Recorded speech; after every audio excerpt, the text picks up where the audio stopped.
Welcome, welcome again to our session, which from where we have stopped last time. तो आखिरी बार हम यहाँ पर खत्म किया था बेसिकली हमने VRP चैप्टर पढ़ा था और उसकी काफी सारी चीजें हम नहीं कर पाए because there was no like simulation method available at that time. फिर मैंने कुछ चीजें इंस्टॉल करी और उसके बाद में now I am able to demonstrate the various concepts which we have studied in there. तो हमारी टोपोलॉजी है, ये इस तरह की एक टोपोलॉजी है। इसके अंदर मैंने 3 स्विच लगाए हैं जो कि which will make me capable to demonstrate this thing. Okay, ये हम डेमोन्स्ट्रेट कर पाएंगे यहाँ पर। ये स्विचेस लगे थे, इसके अंदर में आप एसटीपी और वीलैन के बारे में जो भी हमें पढ़ना वो हम कर सकेंगे। और एक राउटर लगाया उससे स्विच से कनेक्ट किया हो, तो ये सब चीजें हम डेमोन्स्ट्रेट कर पाएंगे। तो लेट्स गेट स्टार्टेड एंड या स्टार्ट। तो बेसिकली इसका जो डेमोन्स्ट्रेट करने के लिए हमें जो चाहिए वो है उसका CLI। ओके, तो let's do it. This is the CLI। इस तरह से कुछ CLI होता है। ओके, ये चालू करना पड़ेगा इसको। मैं चालू करता हूँ तो सारे select all, start and then we open the CLI। तो ये मैंने सारी चीजें स्टार्ट कर दी। ओके, 3 स्विच हो गए हमारे और ये हो गया हमारा राउटर। और नेक्स्ट पीसी का, तो पीसी का ये इस तरह से हुआ। IP config, IP एड्रेस में IPv6 डला हुआ है, IPv4 नहीं डला हुआ है। तो क्वेश्चन मार्क IP config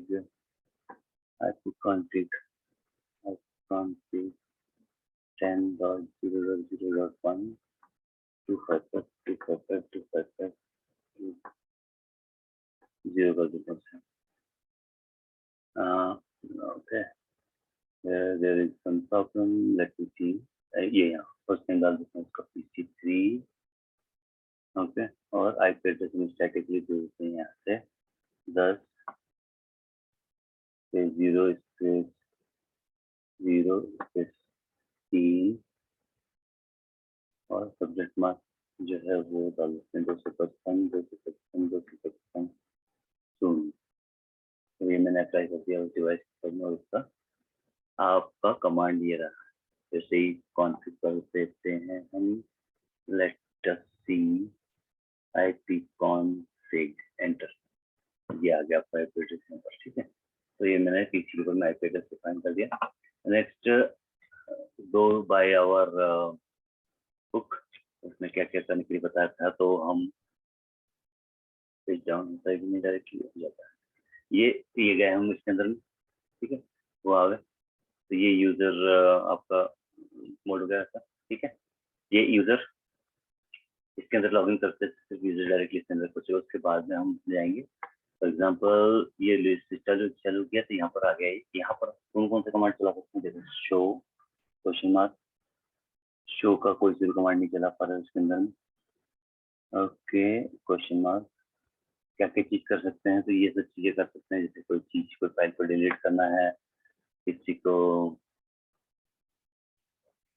और क्या कर सकते हैं, डीबग कमांड चला सकते हैं, कॉन्फ़िगरेशन देख सकते हैं, कॉन्फ़िगरेशन इंटरलॉक कर सकते हैं, और भी कुछ चीजें हैं जो कर सकते हैं। पिंग कर सकते हैं, किसी को पिंग अगर करना है तो वो करा जा सकता है। मतलब इतनी ही आपको इसके अंदर में विजिबिलिटी है।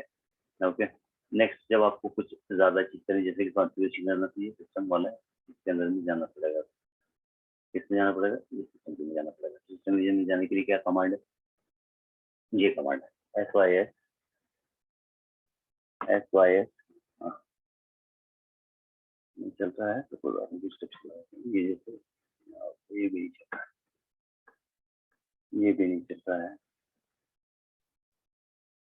ये आ गया सिस्टम। ठीक है, थोड़ा स्लो है, तो ये मैंने कमांड चलाई, सिस्टम व्यू की और मैं उसको लॉगिन हो जाऊँ। SYSTEN system view. System view जब मैं चलाऊंगा तब मेरे पास में काफी चीजें अवेलेबल हो जाएगी, मैं काफी कमांड चला पाऊंगा। शो शो इसको तो यहाँ पर डिस्प्ले चला सकते हैं, क्विट से बाहर निकलते हैं।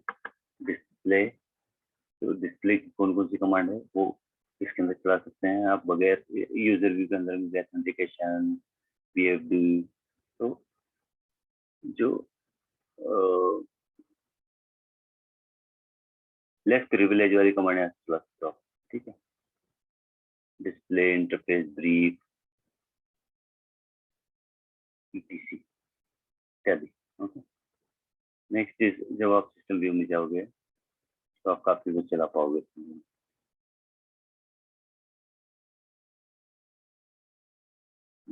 ऑलराइट,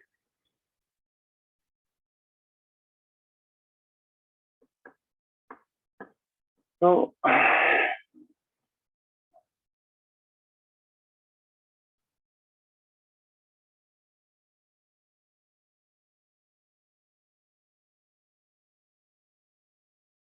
ये सिस्टम व्यू चला आपने, सिस्टम व्यू एंटर, तो आप जो कॉन्फ़िग टी जो कमांड होती है जिसको हम अंदर में उसके लेवल का ये कमांड चल जाएगा, ठीक है। ओके, नेक्स्ट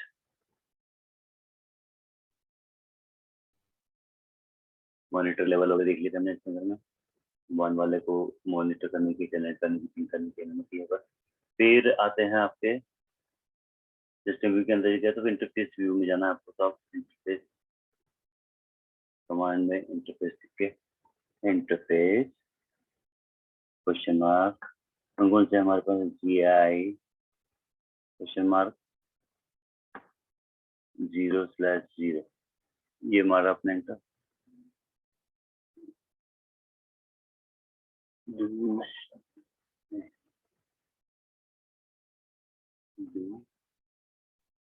जब है इंटरफेस बेस नहीं चलेगा, सिस्टम प्रोप्राइटरी एग्रीगेट, चलो ये बाहर आता है, कंट्रोल Z करके डिस्प्ले IP इंटरफेस ब्रीफ, ये कमांड चलाया था, गलत चल गई। Display IP interface brief,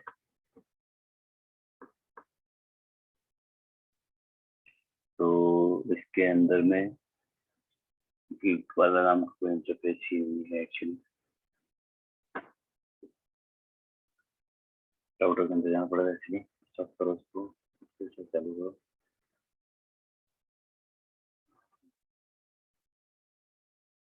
okay,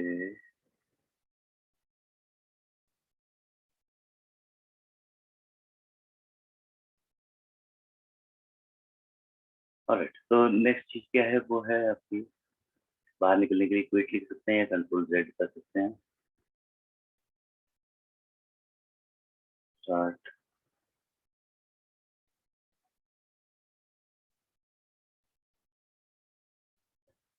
next is display current करने के लिए DCU भी लिखेंगे तो भी आपका डिस्प्ले करंट आ जाएगा। ये एरो की आगे पीछे कर्सर को ले जाने के लिए काम में आएगी। ओके, स्टार्ट होने देते हैं, स्टार्ट होने देते हैं और आगे चलते हैं। इसके बाद में जो क्वेश्चन मार्क चला के हमने देख लिया तो कौन कौन से कमांड चला सकते हैं वो आपको दिखा दिया था वहां पर। फिर आया आपका डिस्प्ले के आगे, आधे कमांड के आगे क्वेश्चन मार्क डालोगे तो उसके अंदर में क्या उसके इमीडिएट पैरामीटर्स है वो दिखा देगा आपको।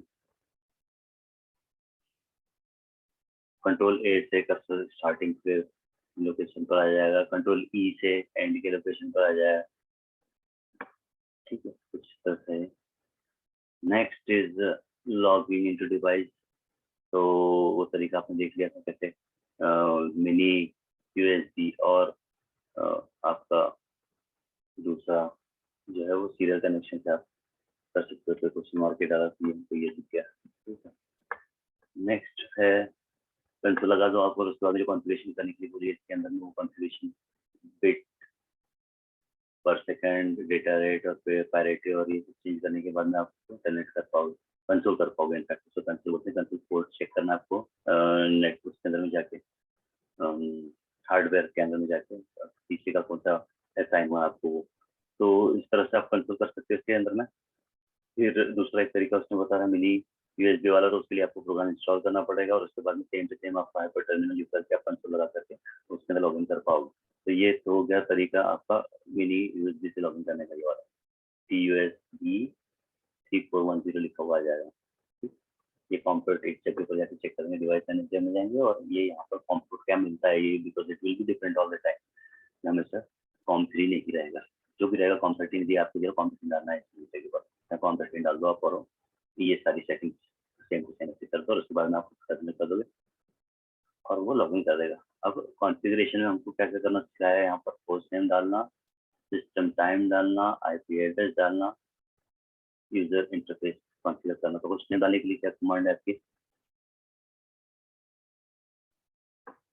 सिस्टम व्यू में जाएंगे पहले से, क्योंकि यहाँ पर से तो होगा नहीं। तो सिस्टम व्यू को दबाने के लिए ये किया हमने, उसके बाद में हमने टाइप किया सिस्टम नेम और मैं इसका नाम रख देता हूँ AR2, जो कि मेरे ये हो गया आपका। तो नाम देखो आप कौन चीज होगी, ठीक है।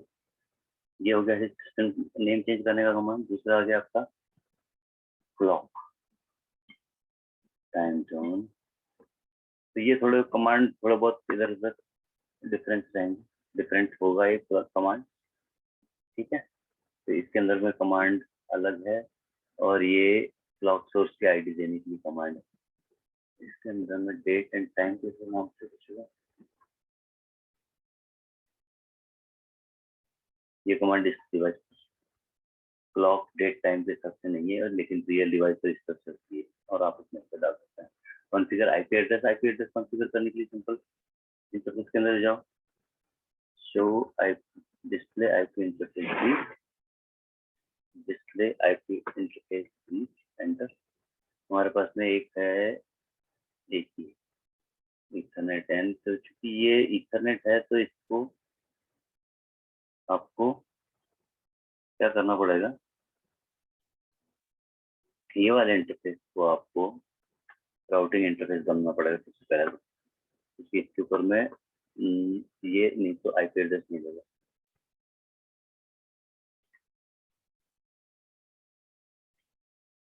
अंडू कमांड है, नो नहीं चलती, नो उसके अंदर चलती है आपके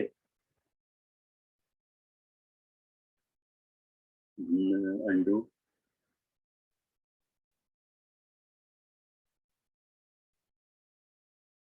आईपी एड्रेस इंटरफेस में गया और ये आईपी एड्रेस इस तरह से डाल दिया आपने। इसके अंदर हम आईपी एड्रेस इसको दे देते हैं 192.168.0.1 255.255.255.252।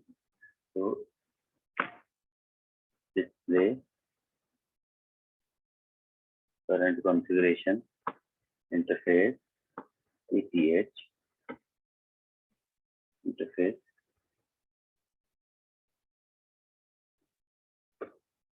इंटरफेस का कॉन्फ़िगरेशन दे देते हैं। ये देखो ये आ गया यहाँ पर आईपी एड्रेस, तो इससे आईपी एड्रेस कॉन्फ़िगर कर देते हैं। ओके, यूजर प्रिविलेज के लिए कमांड बताइए सर। यूजर प्रिविलेज के लिए कमांड के लिए आपको बाहर निकलना पड़ेगा पहले। अब आ गया आप बाहर, यहाँ पर यूजर इंटरफेस कंसोल 0, तो आप जो भी कॉन्फ़िगरेशन करोगे आप कंसोल 0 के लिए कॉन्फ़िगरेशन होगी। और यूजर का प्रिविलेज जो है वो यूजर प्रिविलेज लेवल, ये देखो कहाँ लेवल 0 से लेकर 15 तक है। 0 वाला तो कुछ भी कर नहीं पाएगा और 15 वाला सब कुछ कर पाएगा। तो हम यहाँ पर 15 डाल दें, ठीक, ये एंटर कर दिया। तो हमारे यूजर प्रिविलेज का कमांड इस तरह से कॉन्फ़िगर हुआ। अब आता है यूजर इंटरफेस नंबरिंग। इसके अंदर में ये this is specific to devices, सभी में अलग अलग हुआ और इसके अंदर में कितने यूजर को डिफाइन करने का प्रावधान है वो देख लेते हैं। काफी सारे हैं, 0 से लेके आप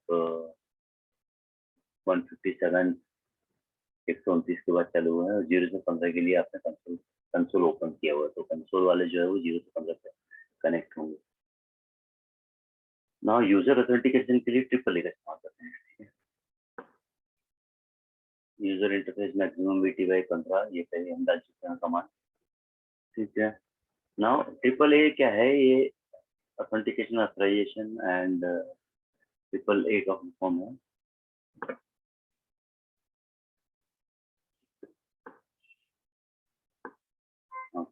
ऑथेंटिकेशन ऑथराइजेशन एंड अकाउंटिंग, तो किसी भी यूजर को अगर आपके काफी सारे यूजर्स हैं नेटवर्क के अंदर में, तो आप किसी पर्टिकुलर राउटर को उसकी कॉन्फ़िगरेशन नहीं करना चाहते तो ट्रिपल ए सर्वर आपको इंस्टॉल करना पड़ेगा और उसके अंदर में फिर आप पर यूजर बेसिस उसकी ये तीन चीजें कॉन्फ़िगर कर सकते हो। हालांकि ये पॉसिबिलिटी राउटर 2 पर भी होती है, तो उसके अंदर में अगर आप किसी यूजर को यूजर बनवाना चाहते हो और उसे कोई राइट्स देना चाहते हो तो वो किया जा सकता है, ठीक है। उसके लिए क्या कमांड है ये बताते हैं। ट्रिपल ए दबाया, ट्रिपल ए के अंदर में लोकल यूजर एग्जाम्पल बताया, एडमिन, उसका पासवर्ड, और उसको प्लेन भी रख सकते हो आप। अच्छा, इसके अंदर प्लेन और उसका ऑप्शन ही शिपर ही रहेगा सारा, शिपर दबाया आपने और पासवर्ड डाल दिया एडमिन @123, तो इस तरह से आपका ट्रिपल ए के अंदर में यूजर बन गया। अब कहीं से भी अगर आप लॉगिन करोगे और ये यूजर के थ्रू लॉगिन करोगे डिवाइस के अंदर में, ये वाला पासवर्ड डाल के आप उसके अंदर में लॉगिन कर सकते हो। ओके, तो this is what we have configured. Authentication के लिए कुछ कॉन्फ़िगर अगर करना है तो ऑथेंटिकेशन मोड कौन सा रहेगा, तो इसके अंदर में ट्रिपल ए हो सकता है और पासवर्ड हो सकता है, तो इसके अंदर तो अलग है। Console interface, console 0,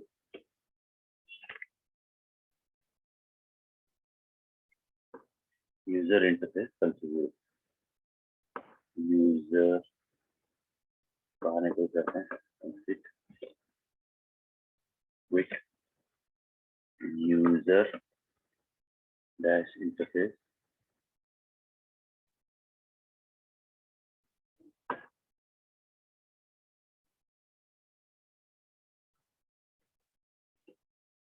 user dash interface console 0, enter. इसके बाद में क्या देना है आपने, इसके अंदर में ऑथेंटिकेशन का मोड देना है, ऑथेंटिकेशन मोड, पासवर्ड, और पासवर्ड क्या देना है कंसोल पे, configure the lower password,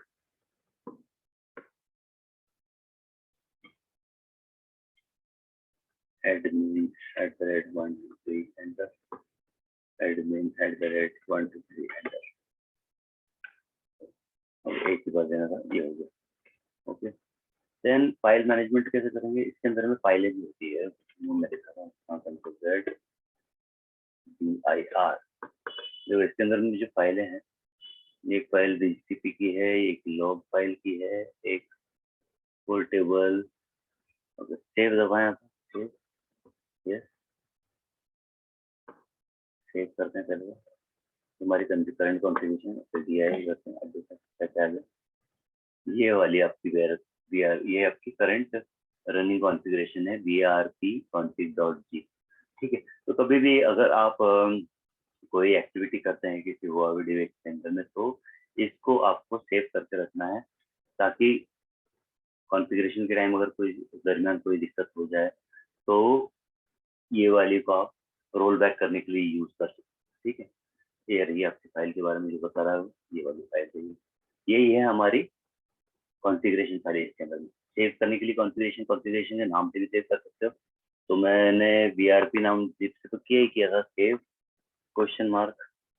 okay, question mark में स्ट्रिंग पे नाम दे देते हैं बैकअप फाइल, BACK डॉट, क्या है डॉट के अंदर में ZIPG, बैकअप डॉट सी, तो ये पूरा बैकअप कर देगा, ठीक है।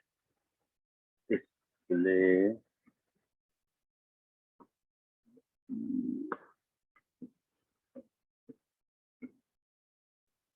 Display version command display version की इंफॉर्मेशन दे रहा है। कुछ ज्यादा तो नहीं आ रही इसमें। तो DIR करके देखना, तो ये वाली फाइल जो आपकी बैकअप वाली बन गई, ये करंट रनिंग कॉन्फ़िगरेशन जो हमने संभाल के रखा हुआ। फिर हम अगर सॉफ्टवेयर अपग्रेड वगैरह करते हैं, उसको करने के बाद में हमें कोई दिक्कत आती है, हम क्या करेंगे, इसको रोल बैक करने के लिए इस्तेमाल करेंगे। रोल बैक करने का शायद आगे होगा इसके अंदर में। स्टार्टअप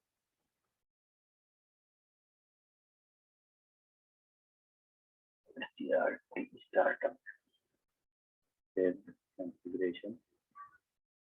अब ये कमांड से आपके बैकअप फाइल को भी दे सकते हैं, जिससे वो ऑटोमेटिकली उसको बैकअप करके रख ले। कंपेयर करने के लिए भी इसमें कमांड है। Suppose let's see, SYSTM system host name system name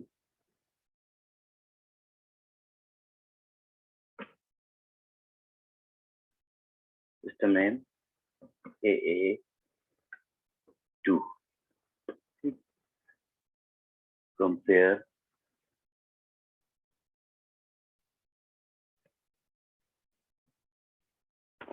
okay, you can put it again.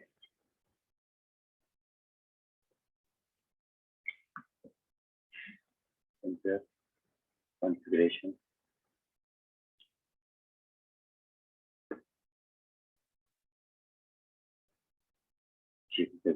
configuration current configuration क्या दिखा रहा है, ये हमने AA2 दिया हुआ है, ठीक है। और फाइल नंबर 2 यहाँ पर चेंजेस को ये भी बता दे रहा है। तो ये स्टार्टअप और आपके रनिंग को कंपेयर कर दे रहा है, ठीक है। होस्ट नेम इसको भी कमांड याद आ रहा है एक्चुअली, AS2 वापस चेंज कर देना इसको दबा दिया सेव। तो ये जाके वापस अपनी BRP फाइल के अंदर में ये वाली करंट इन्फॉर्मेशन, रनिंग इन्फॉर्मेशन जो है वो स्टार्टअप के अंदर कॉन्फ़िगर करेगा। रिमोट लॉगिंग टू टेलनेट के लिए लॉगिन करने के लिए क्या कमांड है आपकी, पहले आपको यहाँ पर एनेबल करनी पड़ेगी टेलनेट। ओके, डिस्प्ले करंट नीचे आ जाइए। यहाँ पर इसके अंदर में आपको जाके पहले टेलनेट एनेबल करना पड़ेगा सिस्टम।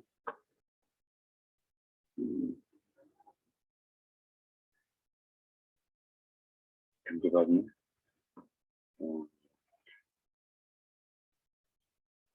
यूजर इंटरफेस 024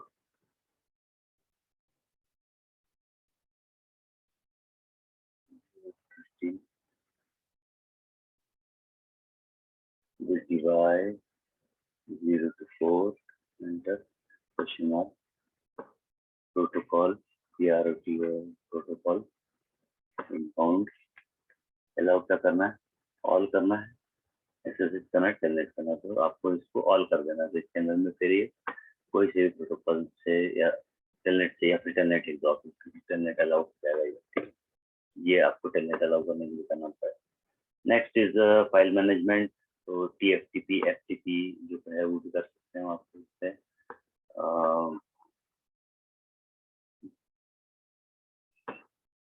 ओके दिया यार, तो फाइल ये दिखा दी इसने TFTP ये TFTP का सोर्स इंटरफेस क्या लेना है, ये कमांड है।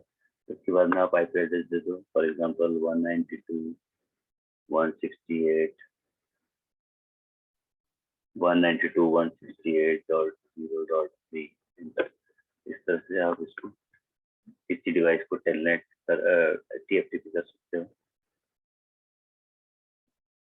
ये सोर्स लिया है इसने और डेस्टिनेशन 92.168.0.1 इस तरह से कमांड दे देंगे हम। तो ये आपके you will be able to do TFTP। तो अभी फिलहाल हमने इसको कोई कॉन्फ़िगर नहीं किया हुआ। मेक डायरेक्टरी कमांड से क्या होगा, आप कोई नई डायरेक्टरी बना पाओगे इसके अंदर में।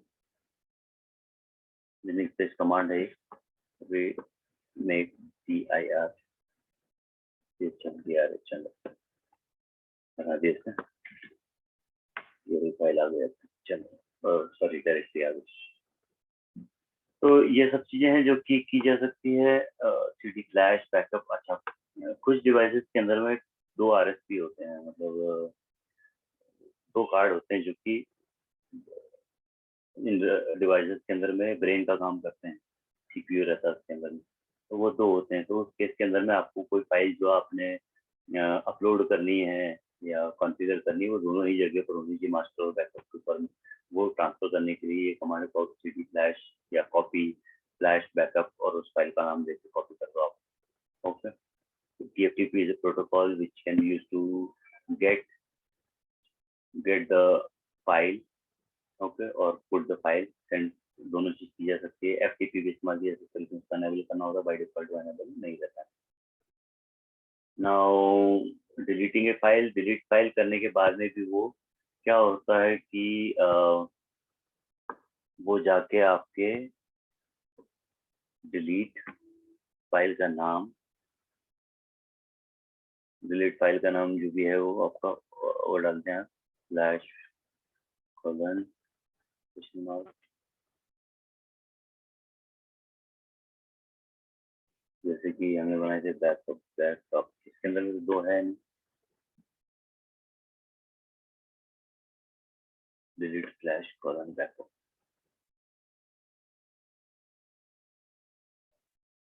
फाइल नाम फाउंड BACAP बैकअप, डिलीट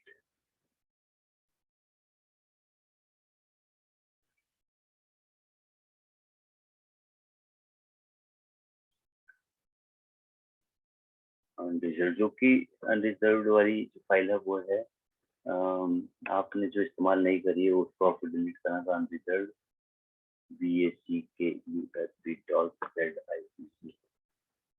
देखो डिलीट करने के लिए तैयार हो जाओ। ठीक है, मैंने ऊपर से रहा। और दूसरी चीज जो है वहाँ पर जो बैकअप नहीं डिलीट हुई फ्लैश में से ऐसे डिलीट हो जाएगी। फ्लैश पहले ऐसे फ्लैश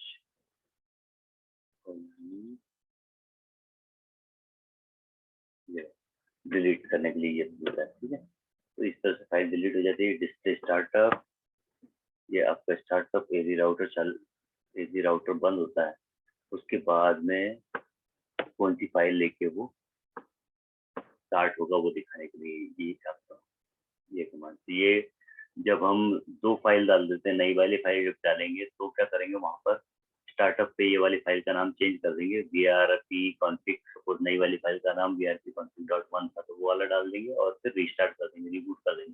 तो वो इससे ना स्टार्ट होगा, उससे स्टार्ट होगा। That is the work which most of the time people do. Okay, जैसे कि इसकी कमांड है, सिस्टम में गए और स्टार्टअप स्टार्टअप स्टार्टअप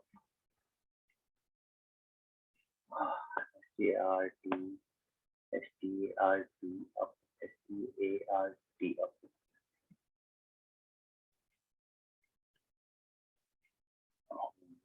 यहाँ शायद इसका कमांड अलग है इसलिए नहीं चल रहा है, otherwise most of the device में वही कमांड रहेगा।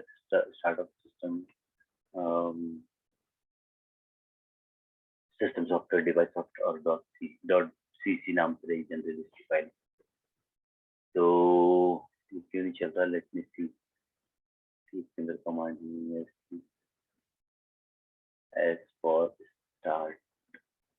स्टार्टअप स्टैंड बाय सिस्टम नहीं, इसके अंदर कमांड नहीं है यहाँ पर।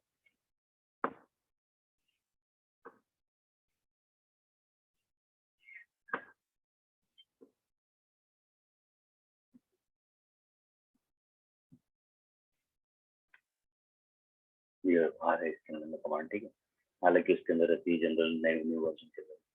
ये डाला आपने सिस्टम सॉफ्टवेयर का नाम SYSTM सिस्टम सॉफ्टवेयर, और यहाँ पर उसका नाम ABCD, ये कमांड चला देंगे। तो फिर उस जगह पर फाइल डज नॉट एग्जिस्ट, हमने तो कोई फाइल डाली नहीं, चलो हम दूसरी जो डाली है उसका नाम डालते हैं बैकअप.zip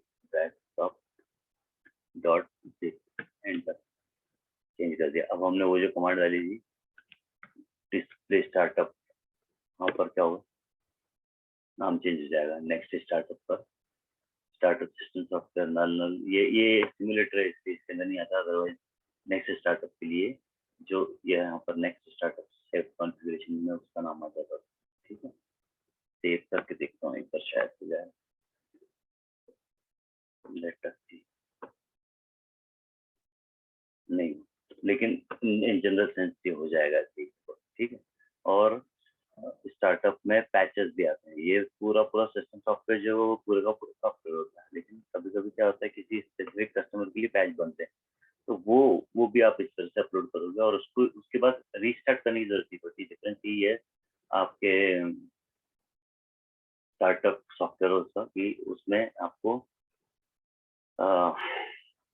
उसके अंदर आपको डिवाइस को रीस्टार्ट जनरेशन नहीं देना पड़ता है। ठीक है, तो बाकी की ये सब कमांड है, clock date time, cloud time zone, etcetera, display current, display startup, ये सारी यहाँ पर रन जाएगी। तो ये हमारा पिछला वाला बैकलॉग था जो हमने चलाया नहीं था, और वो मैंने आपको चला के दिखाया। फिर अब आते हैं हम इथरनेट कार्ड के ऊपर में। इथरनेट के ऊपर में, इथरनेट क्या है, इस स्विच के अंदर में, इस स्विच के अंदर में आपको जो इंटरफेस है, has not been started, let me start if it's not started, इसको भी चालू कर देते हैं, दूसरे वाले को भी स्टार्ट कर देते हैं और दूसरे वाले को स्टार्ट कर देते हैं। ठीक है, तीन स्टार्ट कर दिए हमने। अब हम आते हैं रियलिटी के करीब हमारे कैसे सिस्टम होगा, और इसको पढ़ने के बाद में हमको समझ में आएगा understand the basic composition and operating principle of network card, understanding the difference between a computer network card and switch network card। तो कंप्यूटर में जो कार्ड लगा रहता है जिसको हम लैन कार्ड बोलते हैं, उसका काम क्या है, नेटवर्क को कनेक्ट करना। उसमें उसके अंदर में आपकी इथरनेट केबल आके कनेक्ट होती है, और देन मेरे पास में एक इथरनेट केबल है, तो मैं आपको दिखा सकता हूँ उसको किस तरह की होती है। स्टॉप शेयर करें, ये देखो, ये आपकी इथरनेट केबल है, इसमें दो तरफ में कनेक्टर है, तो एक कनेक्टर जाएगा आपके कंप्यूटर के अंदर में घुसेगा और एक तरफ आपका स्विच के अंदर में घुसेगा। ठीक है, तो ये जो चैप्टर है इसके अंदर में यही सब चीजें समझने की है इथरनेट के बारे में। इथरनेट का प्रोटोकॉल कौन सा है, क्या है, किस तरह से काम करती है ये चीजें, ये सब चीजें समझने की इसके अंदर में। तो let's go for it now. ठीक है, तो इसके अंदर में सबसे पहले उसने आपको पीसी के लैन कार्ड के बारे में बताया हुआ है, और जो समझने वाली बात है वो है कि इथरनेट केबल इसके अंदर जाएगा, upon receiving the CU encapsulate and each packet into the Ethernet frame, then this CU transfer the frame to the Ethernet. Technical detail में जाने की आवश्यकता नहीं है इसके अंदर, क्योंकि जो ऊपरी ऊपरी बातें उससे भी शामिल है। तो ये स्टेप बाय स्टेप सब चीज समझाई। इसी प्रकार स्विच के अंदर में भी एक कार्ड होता है, लेकिन स्विच के अंदर में क्या होता है कि एक कार्ड के ऊपर में कई सारे पोर्ट होते हैं। ठीक है, लैन जो कनेक्ट होती है पीसी पे, वो उसमें एक कार्ड में एक होती है, तो दो कनेक्टर वाले भी कार्ड आते हैं। तो ये भी कर सकते हैं कि कंप्यूटर के अंदर दो लैन कार्ड लगाकर आप डबल कनेक्टिविटी भी कर सकते हो, उसमें कोई प्रॉब्लम नहीं। ठीक है, और ये उसके प्रश्न उत्तर है। तो which of the following description are correct, network card operate and process function for of only the data link layer, and this is so the answer is a network card operate at and process function of both the data link layer and physical layer. This is correct. The LC and LD of network card process only physical layer function. So these are couple of two answers which are correct. Then which of the following description are incorrect? The incorrect कौन से इसके अंदर में, the TX and RX of network card process only data link function, यहाँ पर ये गलत है, इसमें फिजिकल लेयर और डेटा लिंक लेयर दोनों है। और the TX and RX of network card process only physical layer connection, the TX RX of the network card cannot exchange data with the network layer। तो ये भी गलत है, क्योंकि ओवरऑल कम्युनिकेशन जो होगा वो आपके नेटवर्क लेयर पे ही जाएगी, उसकी इंफॉर्मेशन तभी ऊपर की लेयर तक पहुंच पाएगी। तो the correct answer answer is network card can exchange data with network layer of the TCP IP mode. हालांकि इसमें इनकरेक्ट वाला पूछा हुआ। Next is which of the following description are correct? Referring to the port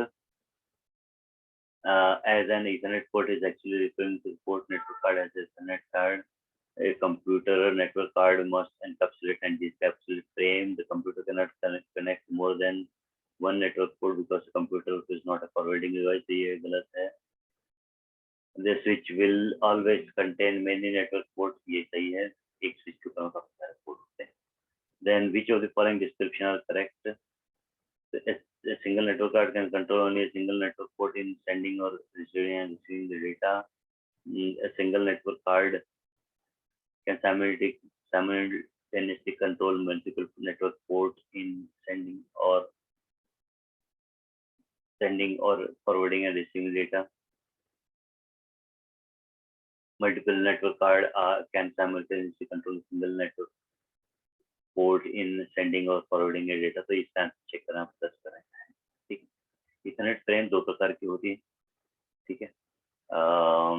चलो पहले पढ़ लेते हैं क्या बोलता है।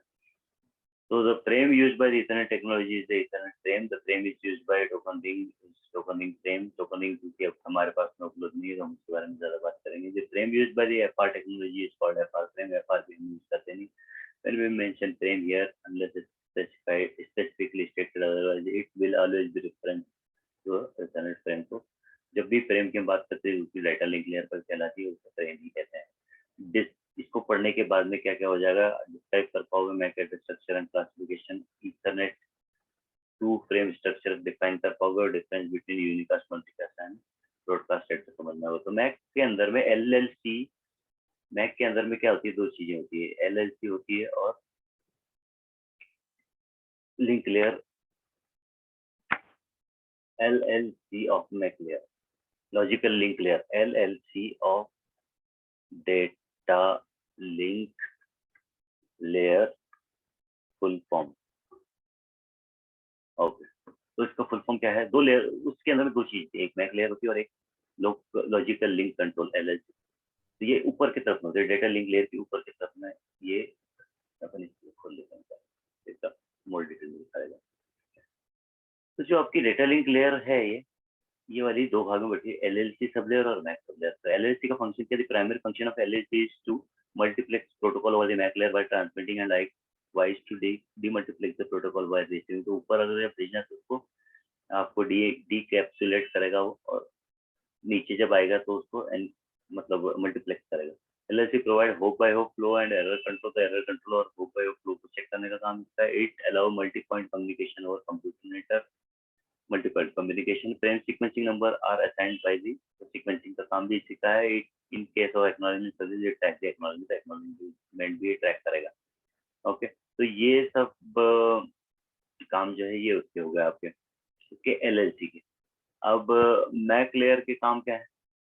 मैक लेयर का वर्क क्या है? उसके अंदर में addressing, medium access control MAC layer, इसका नाम है मीडियम एक्सेस कंट्रोल सिस्टम। तो इसके अंदर में सोर्स और डेस्टिनेशन का, मतलब कार्ड के ऊपर में जो मैक एड्रेस लिखा हुआ है 48 बिट का होता है, वो मैक एड्रेस पर होता है। ठीक है,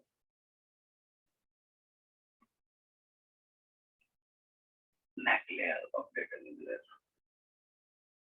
मैक लेयर वे के लिए यहाँ पे कहा हुआ। The media access control layer is one of the two sublayers make up data link layer of Versa model. The MAC layer is responsible for moving packets to and from network interface card। तो network interface card से लेना और देने का काम करता है data को। Okay, the MAC sublayer protocol to ensure the signal sent on the different station across the same channel does not collide, collision नहीं हो, ये भी ध्यान रखें, और एड्रेसिंग भी इसी के ऊपर में होती है। ठीक है, तो ये दो लेयर है जो कि ईथरनेट के ऊपर में जब भी हम बात करेंगे तो इसके ऊपर से आ जाएगा आपका आईपी। तो वीलैन, एसटीपी और डीटीपी एक्सेट्रा, ये सारे प्रोटोकॉलों का लेने देना चाहिए लेयर 2 से। तो लेयर 2 का जो प्रोटोकॉल है उसका नाम है 802। 802 इसलिए रखा क्योंकि ये 1990 के दशक में बना था, फरवरी महीने के अंदर में ये इनकी मीटिंग हुई थी, तो इसीलिए इसको 802 के नाम से जाना जाता है। 802.3 IEEE का इथरनेट स्टैंडर्ड है। बाकी के स्टैंडर्ड हमारे काम के नहीं है। 2.4 टोकन बस के लिए और 2.5 टोकन रिंग के लिए। Next is not every network interface card must have a MAC address. For example HDH जो टेक्नोलॉजी उसके अंदर में मैक एड्रेस नहीं होता है, इसलिए वो इस ईथरनेट टेक्नोलॉजी के अंतर्गत नहीं आता है. ओके, नाउ 48 बिट के अंदर में वो कहता है कि network card has its own global unique MAC address. Network card हमेशा यूनिक ही रहेंगे, वो डुप्लीकेट नहीं होती, क्योंकि वो 48 बिट के अंदर में इस तरह से बनाया गया है कि वो डुप्लीकेट नहीं, 48 बिट में काफी एड्रेसेस आ जाते हैं हेक्साडेसिमल में. ठीक, तो मस्ट रजिस्टर विद. अब किसी को नेटवर्क कार्ड बनाना है तो उसको सबसे पहले OUI ऑर्गेनाइजेशन यूनिक आइडेंटिफायर लेना पड़ेगा, IEEE के साथ में रजिस्टर करके 3 बिट करेगा. Okay,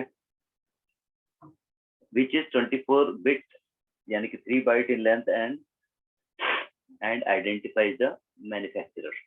During card production, the manufacturer burn to the ROM of each card the MAC address referring to as burned in address. उसको BIA बोलते हैं, burned को उसके अंदर में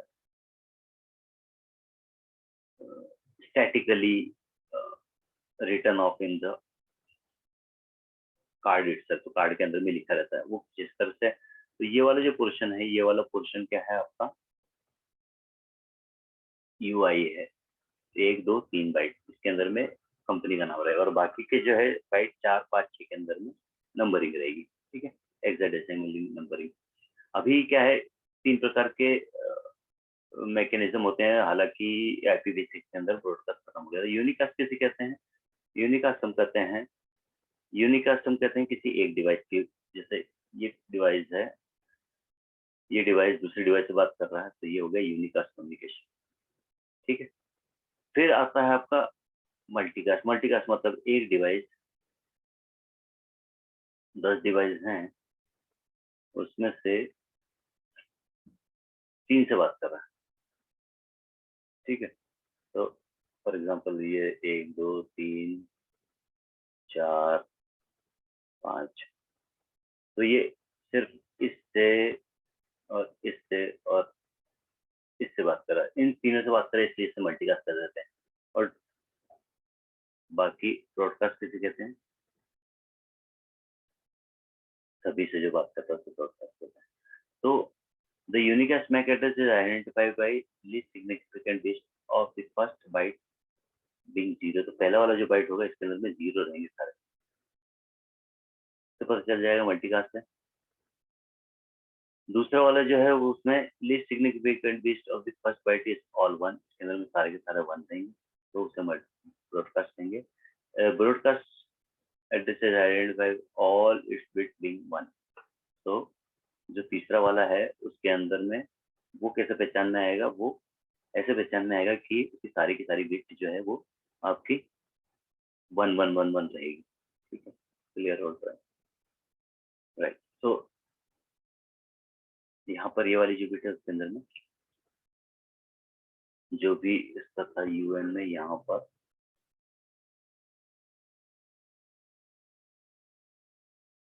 एक 0 आ गया मोस्ट सिग्निफिकेंट बिट में. ओके, यहाँ पर 1 आ गया, और यहाँ सारे के सारे भी 1 हो गए. इस तरह का पता चल जाएगा कि ये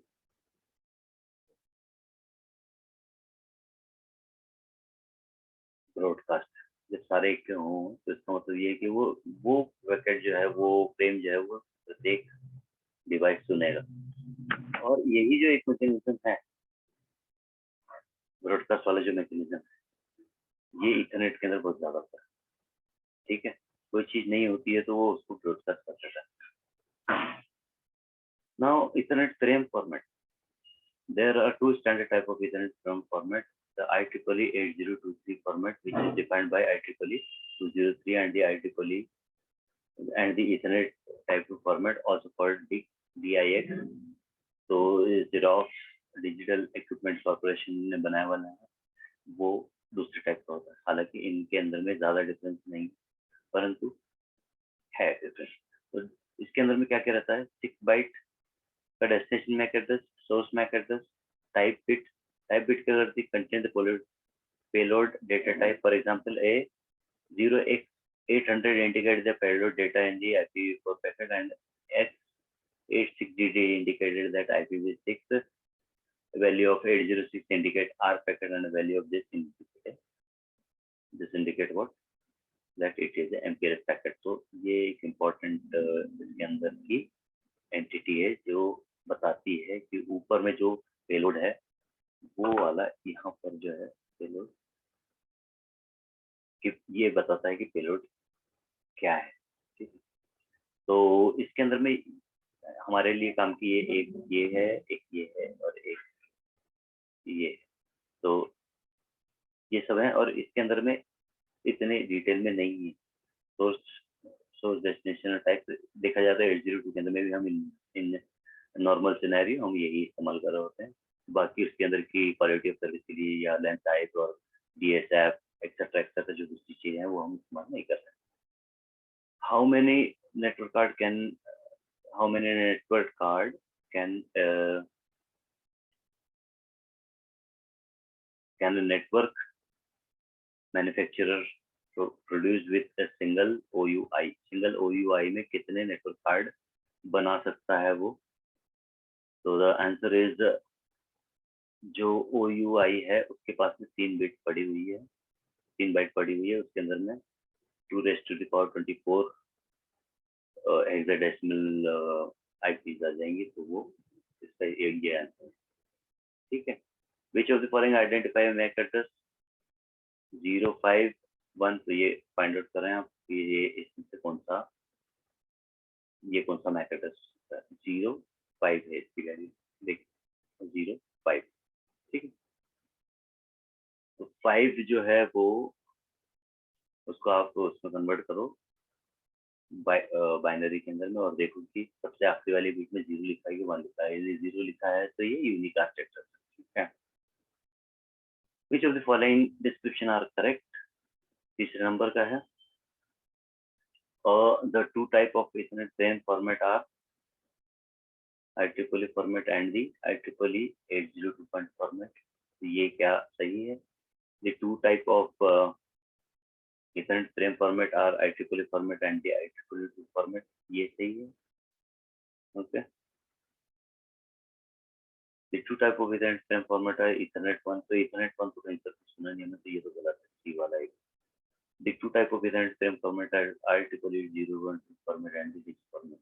ये सही लग रहा है, ये नाम नहीं पढ़ा था। ठीक है, which of the following configuration are correct? इसके अंदर में करेक्ट कौन कौन सी है? The destination MAC address of Ethernet frame can only be a unicast MAC address. तो ऐसा जरूरी नहीं यूनिकास्ट भी हो सकती है, डेस्टिनेशन में मल्टीकास्ट भी हो सकता है और आपका ब्रॉडकास्ट भी हो सकता है। The source MAC address of Ethernet frame can only be unicast MAC address. ये वाला जो है ये हालांकि नहीं लग रहा है, क्योंकि भेजने वाला तो एक ही रहेगा, कई सारे लोग एक साथ, मतलब भेजने वाले 4 नहीं हो सकते। The source MAC address of multicast frame can only be a unicast MAC address. The source, अच्छा source अगर multicast किया तो भी एक ही यूजर रहेगा sender. Okay. Now we talk about Ethernet switch. So currently the majority of LAN switch are Ethernet switch. LAN switch कौन से? Ethernet switch है majority. Consequently, the term Ethernet switch and the LAN switch have become partially synonymous. तो अगर LAN switch बोले तो भी वही बात बोल रहा है और Ethernet switch बोले तो भी वही बात बोल रहा है। Unless stated otherwise, hereafter we will refer exclusively to Ethernet switch। हम इसे Ethernet switch बोलेंगे। इसमें हम देखेंगे understand the 3 type of forwarding operation, forwarding principle and process of unicast broadcast frame, how switch learn the mapping between MAC address and port, and process by which computer port process unicast and broadcast frame, aging mechanism of MAC address table। तो 3 type of forwarding operation कौन कौन से हैं? flooding, forwarding and discard.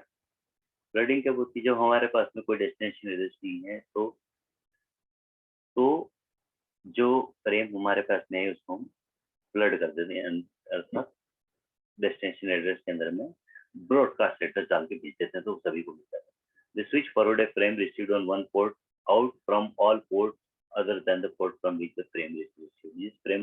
जो frame जिस port से मिली है उसको छोड़ के बाकी सब पर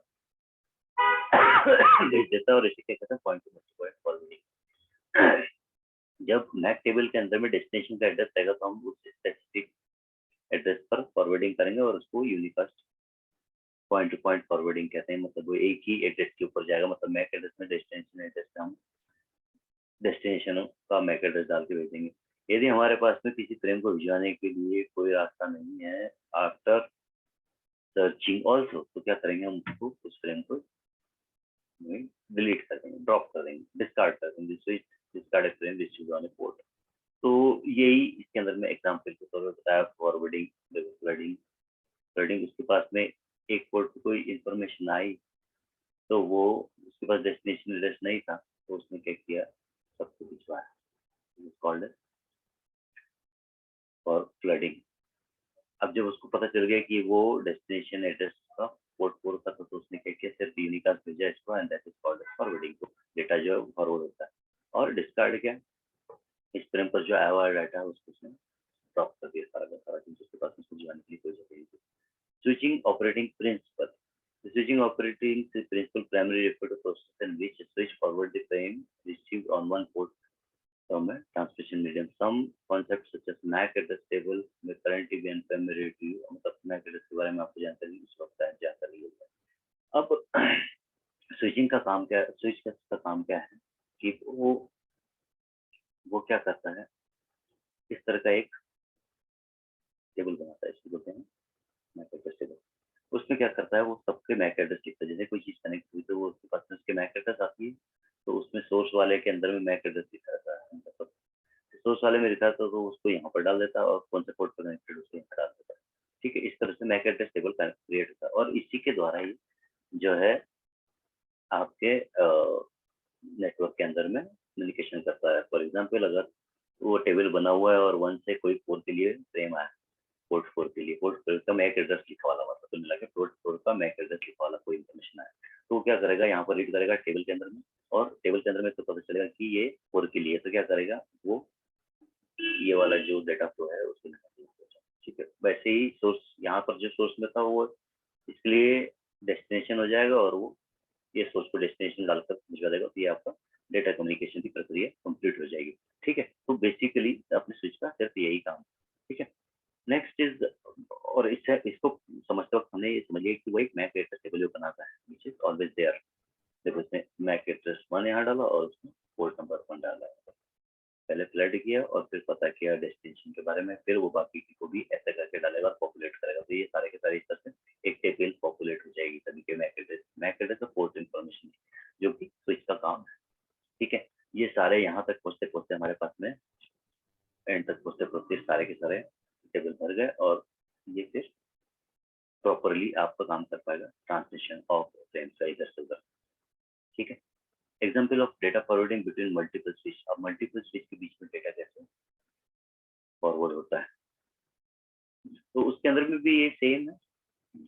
ठीक है, मल्टीपल स्विच नेटवर्किंग है, मल्टीपल एड्रेसिंग मैक एड्रेसेस है, और उसके बाद में वो है मैक एड्रेस पूल्ड है, और वहां पर मैक 1 पोर्ट 1, जो destination MAC address is MAC 3 and source MAC address is MAC 1। तो इस तरह से ये सब चीज की इंफॉर्मेशन अपने पास में कलेक्ट करके रख लेगा, और फिर कभी भी कोई कम्युनिकेशन की जरूरत पड़ेगी तो वो उसको कंप्लीट करेगा। Fine, next what we are going to see is in relation to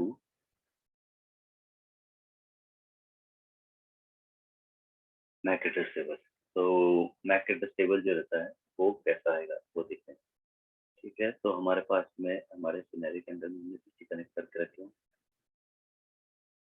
display,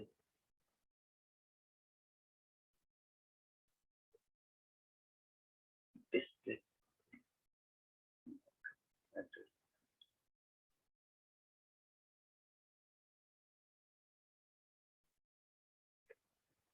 MAC address,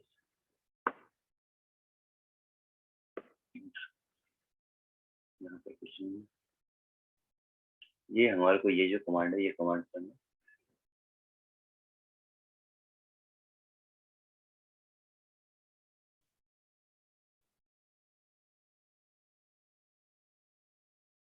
MAC address की डिटेल मिलती है।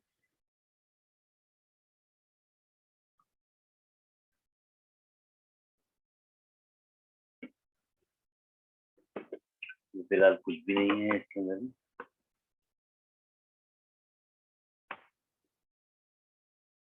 लेट्स डू समथिंग, कुछ आए इसके लिए।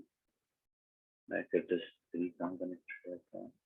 3 पर स्विच 1 पर स्टार्ट स्टार्ट एड्रेस 10 डॉट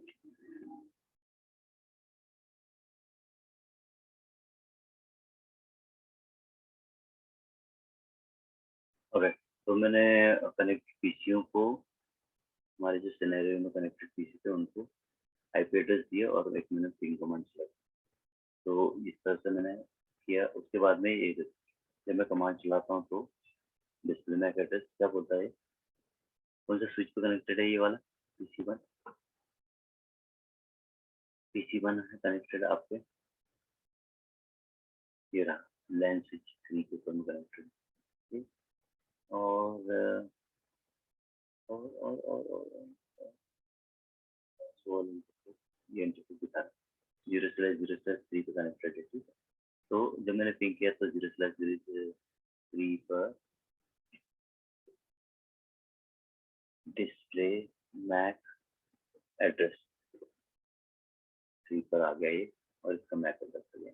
ठीक है, तो ये इसमें VLAN 1 के अंदर में ये डिफॉल्ट VLAN है, इसको इस्तेमाल नहीं करना है बाय डिफॉल्ट, क्योंकि ये मैनेजमेंट के लिए यूज होती है। ठीक है, so this is how a MAC address is created, and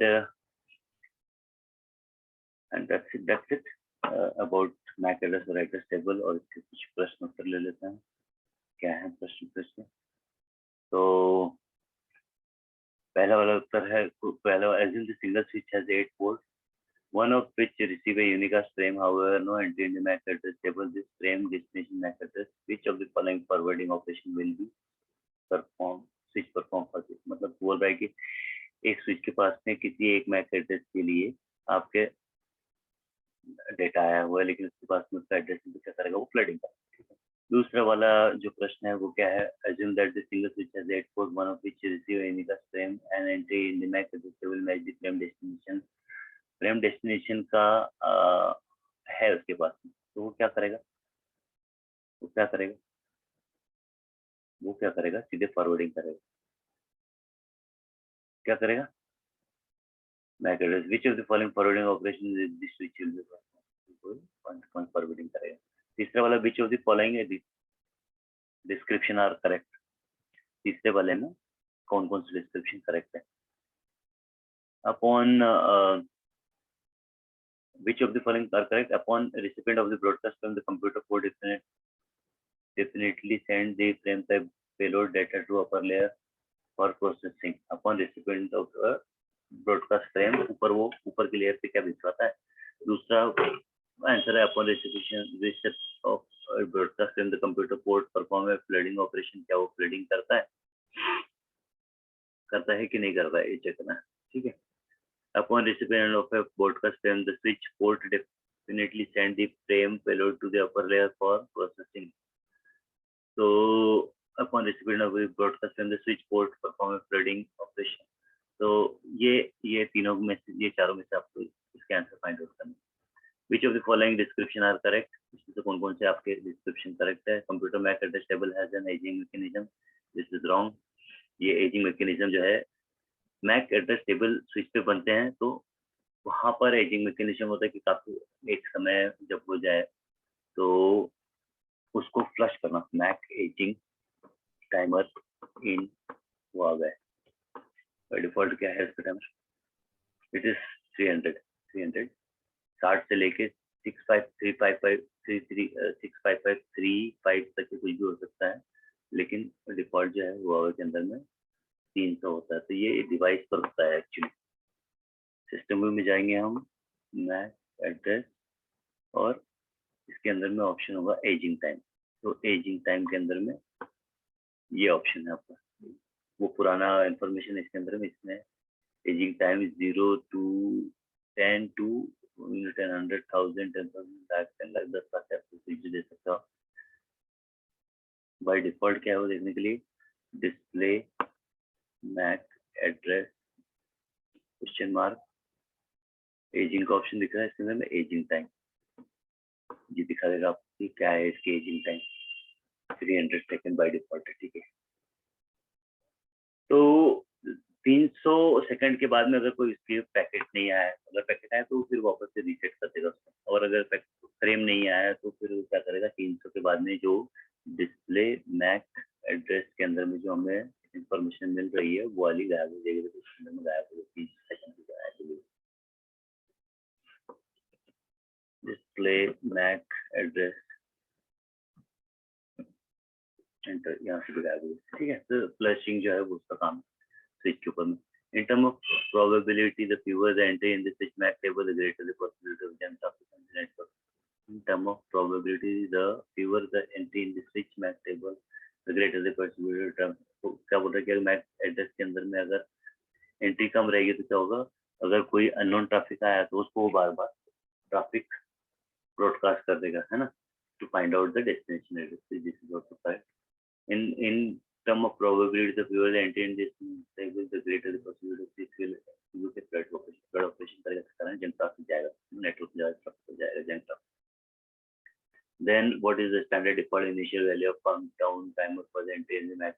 अभी पूरा देखा हमने, B answer। Next is R।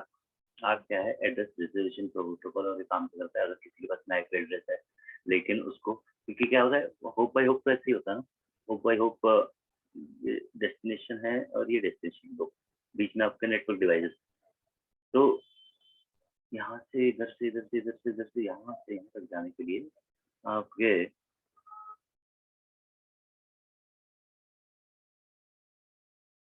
यहाँ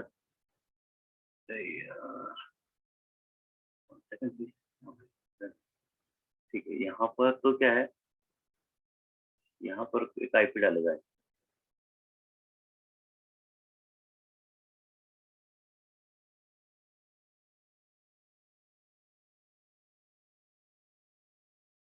ये डेस्टिनेशन आईपी डाल देगा वहां पर, और फिर यहाँ पर से डेस्टिनेशन आईपी डालेगी, डेस्टिनेशन चल जाए, यहाँ पर डेस्टिनेशन आईपी डालेगी और सोर्स आईपी डालेगी, और फिर आपको ट्रैफिक को उसमें छोड़ दिया जाने के लिए इसके लिए। लेकिन यहाँ होप बाई होप में क्या होगा, लेयर 2 पर मैक एड्रेस की सोर्स एंड डेस्टिनेशन चेंज होगी। ठीक है, तो ये प्रक्रिया यहाँ से यहाँ, यहाँ से यहाँ, यहाँ से यहाँ चलेगा। अब ये वाले डिवाइस के पास सिर्फ आईपी है, लेकिन इसके पास में इसका मैक एड्रेस नहीं, फॉर एग्जाम्पल इसके या किसी एनी ऑफ क्या होगा, वो एक आर्क में पीसी आर्क मैसेज भेजता है to find out the MAC address. Address resolution protocol is a common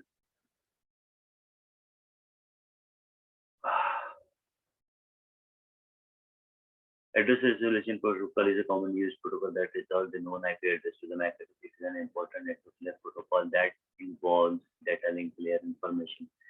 After completion of this section, you should be able to understand the operating principle of ARP, describe the role of ARP, packet various field, understand the role of ARP caching table. तो ARP caching table भी होती है, उसकी भी आपको जानकारी हो जाएगी इसको पढ़ने के बाद में। तो बेसिक प्रिंसिपल क्या है, when we assume that the source PC already knows the destination PC का पता है उसको, assume करते हैं। However, when a source device first start working, it does not know the MAC address, तो MAC address के फ्लश हो जाता है।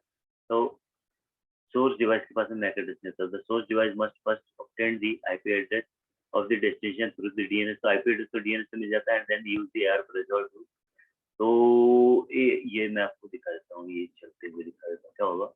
यहाँ पर आपका सारे के सारे ना आर्क मैसेजेस चल रहा हूँ किसी पर, आई बिलीव वो कैप्चर पैकेट क्या हुआ, क्या दिक्कत हुई, कैप्चर डाउन पड़ा हुआ, कैप्चर पैकेट ये रहा, कैप्चर पैकेट करके लिखो आप।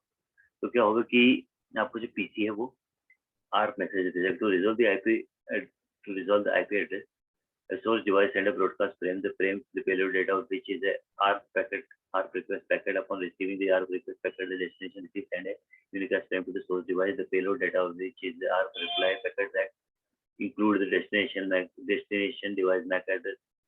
तो इस तरह से होता है आर्प मैसेजेस। खुला नहीं होता तो ये इस तरह से फाइंड आउट करता है। मैक एड्रेस पता चल जाता है, फिर पैकेट पर वो मैक एड्रेस से लगाकर भिजवा देता है, सामने वाले के पास पहुंच जाता है, फिर नेक्स्ट उसके पास पहुंच जाता है, और इस तरह से कम्युनिकेशन हो जाता है। ओके ओके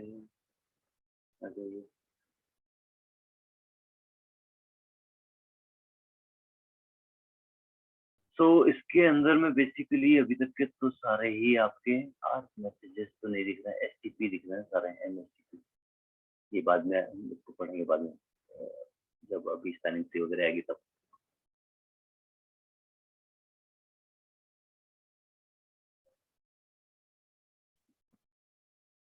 कौन सा डिवाइस दिया है हमने? स्विच 1 जो यहाँ कनेक्टेड है, तो यहाँ पर जो कनेक्टेड है क्या दे रखा है, यहाँ चला है। हाँ चलो इसके तो चलता है। पिंग 10.0.0.1 पिंग आ गया, आर्प आ गया। ये देखो क्या बोल रहा है ये, आर्प मैसेज। अब इस केस में तो इसको मिलेगा नहीं यहाँ पर आर्प मैसेज, क्योंकि राउटर कोई भी पता नहीं है कि वो किसके पास में, वो आईपी किसके पास में। क्या बोल रहा है, आर्प एड्रेस को ओपन करें तो पूछता है 10.10.10 किसके पास, टारगेट आईपी क्या है, हु हैज 10.10.10 10.0.3। तो ये एक रिक्वेस्ट पैकेट है। अगर ये इसका रिस्पॉन्स भी आता, फॉर एग्जाम्पल हम चाहे तो इसको करके दे देते हैं, कर देते हैं ना, इसे क्या करते हैं, ये कनेक्टेड किस पर, देखो ये कनेक्टेड है राउटर के इथरनेट 0/0/1 के ऊपर में, ठीक है। तो 0/0/1 के ऊपर मैं जाता हूँ, router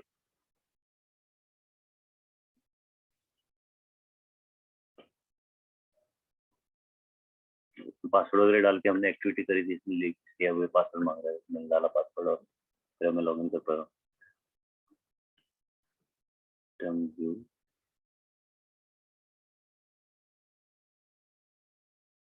interface E0/0/1, okay. IP address 10.0.0.3 255.255.255.255 enter. IP address address IP address नहीं दे रहा है, एक बार फिर देखते हैं, शायद कुछ मिस्टेक हो रही है। क्या था, 0/0/1, लेकिन इसके ऊपर मैं आईपी एड्रेस नहीं दे रहा है ये, क्योंकि सेटिंग इसके ऊपर बंद करना पड़ेगा आई थिंक।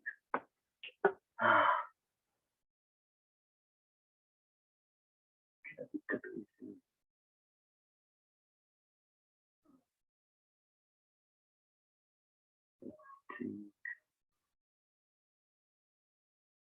किया जा सकता है कुछ नहीं, इसमें ऑप्शन नहीं है उस तरह का, आईपी एड्रेस नहीं दे रहा है। Do show IP interface brief, display IP interface brief, null ethernet E/0 down। इसका मुझे याद नहीं आ रहा है कि इसमें क्या करना पड़ता है।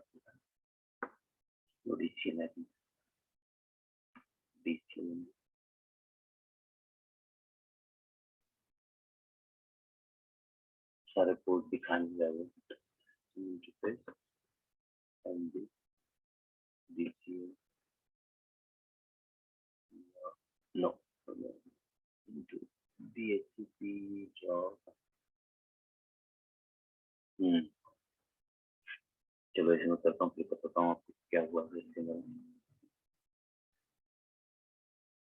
ऑलराइट, तो हुआ यूं कि उस डिवाइस के अंदर में वो इंटरफेस दिख नहीं रहा था और नहीं ला पाया मैं उससे, तो मैंने डिवाइस ही चेंज कर दिया। Then again I tried the same thing and you see are पूछ रहा है बार बार कि भैया मुझे बता दो कि ये किसके पास में। ऑलराइट, क्या पूछ रहा है, डेस्टिनेशन और अनरीचेबल, मतलब मैंने अब मैंने क्या करना है, इसको ये वाला आईपी एड्रेस मैंने वहाँ पर असाइन कर देना कॉपी।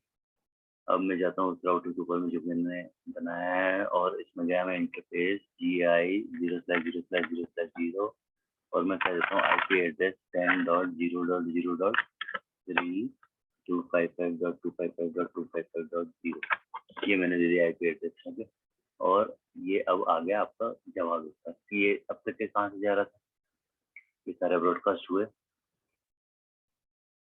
यहाँ तक के आपका डिवाइस ब्रॉडकास्ट करा, ठीक है, 94 तक के पीसी करा। उसके बाद में ये वाला जो आईपी एड्रेस है ये है आपने राउटर का, इसमें क्या डायरेक्टर्स आस्क रिप्लाई भिजवाया, duplicate request use 3.3 is detected. तो इफ कौन सी करके देखते हैं क्या है, ये नहीं है, वो दूसरा वाला है, इसी वन, ठीक है,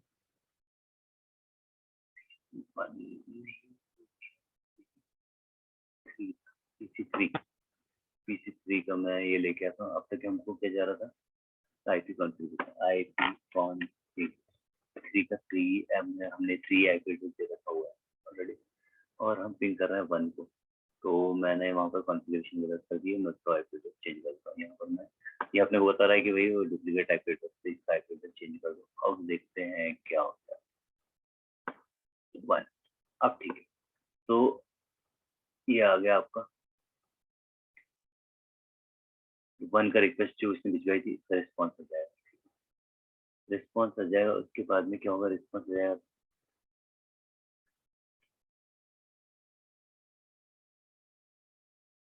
अब हम करते हैं यहाँ से ping show arc, I think नहीं,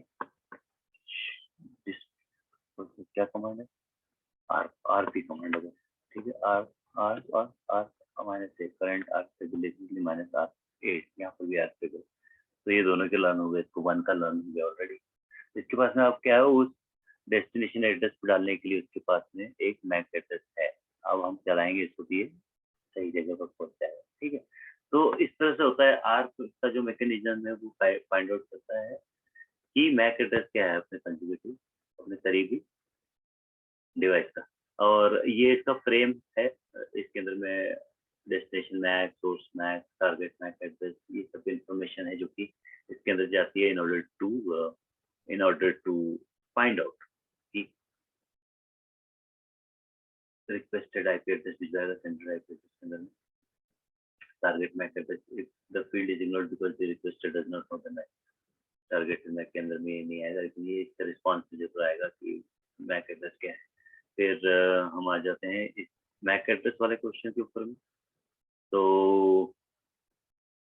विच of the following description are correct, कौन कौन से सही है इसके अंदर में। The role of ARP is to obtain IP address information, is wrong है, ठीक है, रॉन्ग हो गया ये, फर्स्ट वाला तो रॉन्ग हो गया आपका,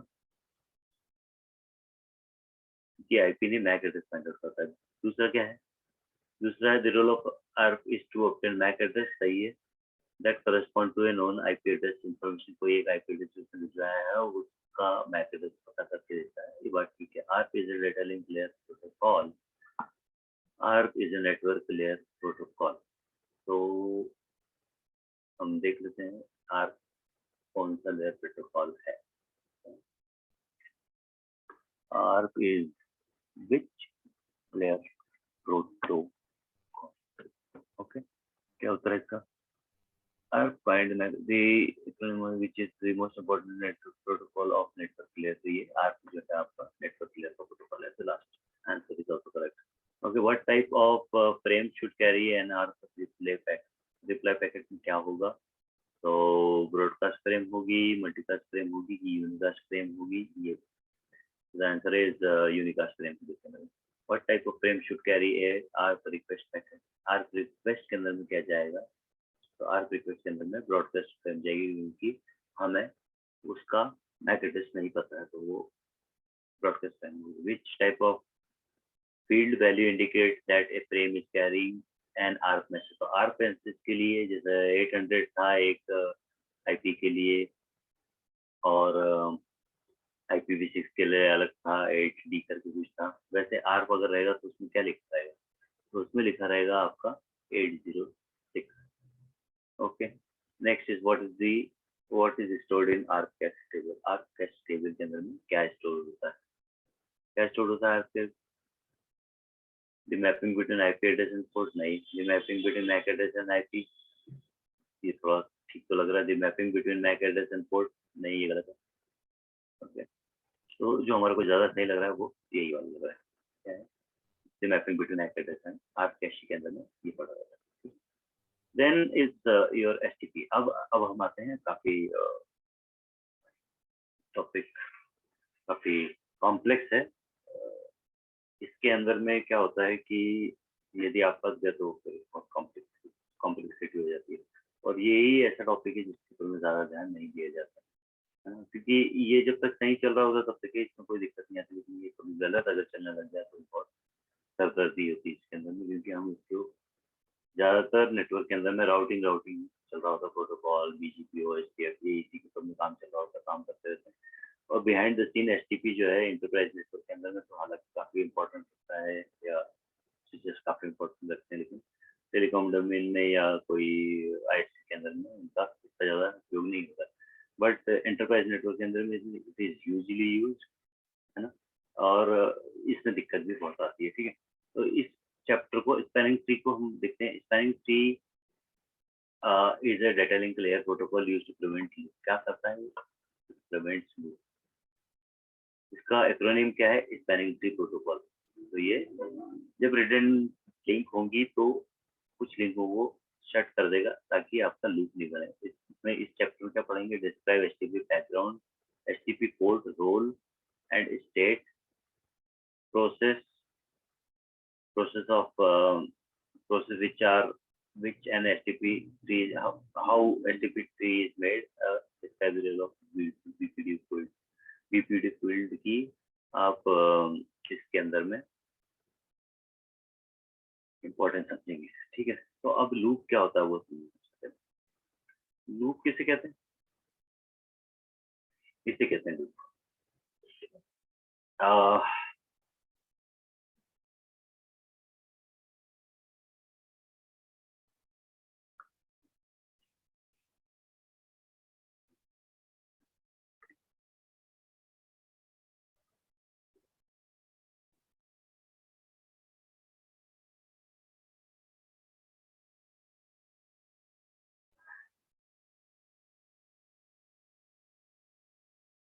तो एक ऐसा तरीका है कि केबल अगर आप लगा दो उसके बीच में, दो डिवाइसेस के बीच में, तो बाय डिफॉल्ट एक गूगल करके देखना, इसके ऊपर मिलेगा आपको कि कुछ IP एड्रेस की सेटिंग हम ऐसे कर देते हैं, उससे क्या होता है कि परमानेंट लूप क्रिएट हो जाता है और आपका सिस्टम हैंग हो जाएगा। तो ये एक बहुत पहले किया हुआ तो किसी तरह का लूप क्रिएशन करने की एक एक्टिविटी क्रिएट किया था, वही मैं सर्च कर रहा था कि कहीं मिल जाता ज़्यादा समझा कैसे लूप क्रिएट हो जाता है। एनी हाउ नहीं मिला तो फिर भी क्या होता है कि अगर अगर एक पैकेट यहाँ से गया और STP नहीं रन कर रहा आप, तो क्या होगा कि ये PC का IP ये बोलेगा मेरे पास में है, फिर ये वाला इसको सेव कर लेगा, फिर ये वाले इसको बता देगा, ये वाला भी सेव कर देगा, फिर ये वाला क्या करेगा? इसको भी बता देगा। तो तीनों एक दूसरे को बता देंगे और उससे क्या होगा कि आपका लूप क्रिएट हो जाएगा। ठीक है, तो ये है कि समथिंग लाइक दैट,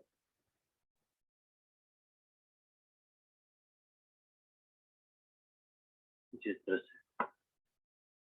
ये सब आपस में क्योंकि सारी लिंकें चालू है, इसके अंदर में कोई मैकेनिज्म नहीं है, तो ये सारे एक दूसरे को अपने कनेक्टेड डिवाइसेस के बारे में बता देंगे, और उसके बाद में क्या होगा कि सब एक दूसरे को एक ही IP एड्रेस सपोज करो कि 10 डॉट, क्योंकि वो थोड़ी थोड़ी देर में बताता रहता है, तो क्या होगा कि ये आपस में एक दूसरे को बताते रहेंगे और एक लूप क्रिएट हो जाएगा इसके अंदर में। तो ये in order to remove that possibility we use we use STP. STP was invented or developed in order to remove that kind of loop वाली probability. ब्रॉडकास्ट सिस्टम किसको कहते हैं? जब ऐसा लूप बन जाए, ऐसा करना कॉलेज ब्रेक नहीं होगा तो वो फिर क्या है, सारे टाइम पैकेट सेंड करता रहेगा broadcast strong based network with bandwidth resources and computer processing resources, because the computer must send the payload data each received broadcast frame to the network layer for processing a sufficient volume of frame may overload the computer and cause a failure. तो कुछ इस तरह से चीजें हो जाती है। तो जैसे कि हमने अभी तक समझा कि भाई एसटीपी हम इस्तेमाल करते हैं के लिए कि हम चाहते हैं कि कोई फिजिकल लेयर पर अगर लूप हो बिटवीन स्विचेस तो वो आपका रिमूव कर सके एसटीपी स्पैनिंग ट्री प्रोटोकॉल, है ना। तो to realize this advantage meeting 8021D जो है ये नाम है आपका एसटीपी का। उसके बाद में दूसरे भी आए हैं, तो एसटीपी, आरएसटीपी, एमएसटीपी और PSTP plus something like that, PVST जो कि सिस्को प्रोप्राइटरी। तो इस तरह के अलग अलग नाम आपको जाने मिलेंगे, लेकिन स्टैंडर्ड जो है वो ये वाला एसटीपी का 802.1D एंड आरएसटीपी, तो ये स्टैंडर्ड है और इनका इस्तेमाल होता है। ब्रिज क्या चीज होती है? ब्रिज होता है स्विच जब आए तो स्विच के पहले ब्रिज आया मतलब ब्रिज का काम क्या था कि वो मल्टीकास्ट जो आपका जो फ्लडिंग है, जो कोलिजन डोमेन जो है, कोलिजन डोमेन को रिमूव करना। तो क्या होता है कि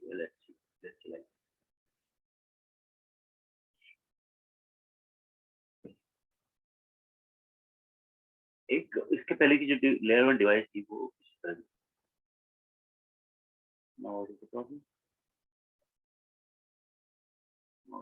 चालू है, चालू करें आ गया, ठीक है।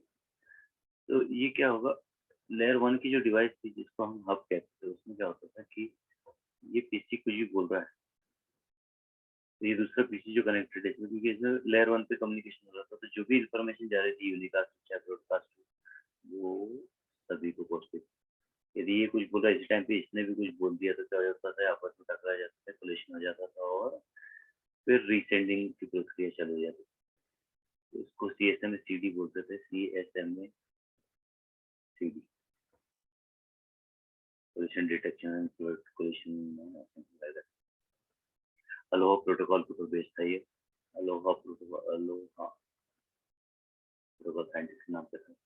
तो इस तरह से कम्युनिकेशन होता था। तो फिर क्या हुआ कि कोलिजन डोमेन को रिमूव करने के लिए ब्रिज का जादू क्या करता था, दो पोर्ट पर पीसी कनेक्टेड, तो वही मैक एड्रेस का इस्तेमाल करके अगर कोई फ्रेम किसी और के लिए आई, डेस्टिनेशन एड्रेस किसी और का और मैक एड्रेस टेबल के अंदर में जो हमने प्रक्रिया इससे पहले देखी थी मैक एड्रेस टेबल बनाने की, तो वो अगर किसी और के लिए होता था तो क्या करता था, यहाँ से जो मैसेज आया उसको यहाँ से लेके यहाँ भिजवा देता।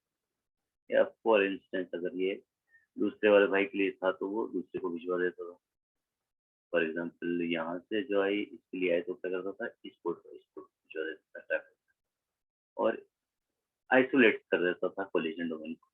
हालांकि ये ब्रॉडकास्ट डोमेन मतलब सब में एक के लेगे वाला अगर मैक एड्रेस को इन्फॉर्मेशन आई, ब्रॉडकास्ट जब वो क्या है कि उसके पास में मैक एड्रेस की डिटेल नहीं तो ब्रॉडकास्ट कर देता है एक स्विच ना, सपोज इस तरफ यहाँ एक स्विच भी कनेक्टेड है, एक डिवाइस कनेक्टेड है, तो अगर ब्रॉडकास्ट इन्फॉर्मेशन आई तो वो फिर सबके पास जाता।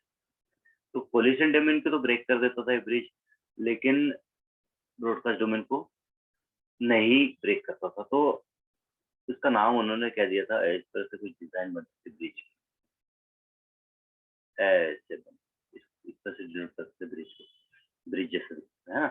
तो ये इसका काम ये था कि कोलिजन डोमेन को ब्रेक करता था ये, यानी कि यूनिकास्ट ट्रैफिक को पर पोर्ट पे खत्म कर देता था। ब्रॉडकास्ट को तो कुछ नहीं करता था, ब्रॉडकास्ट से सारे तरफ मिल जाएंगे तो वो नहीं होता था। उसको करने के लिए फिर राउटर का इस्तेमाल हुआ। तो router is a broadcast domain break करने वाला डिवाइस। ओके, तो ब्रिज ही जो है वो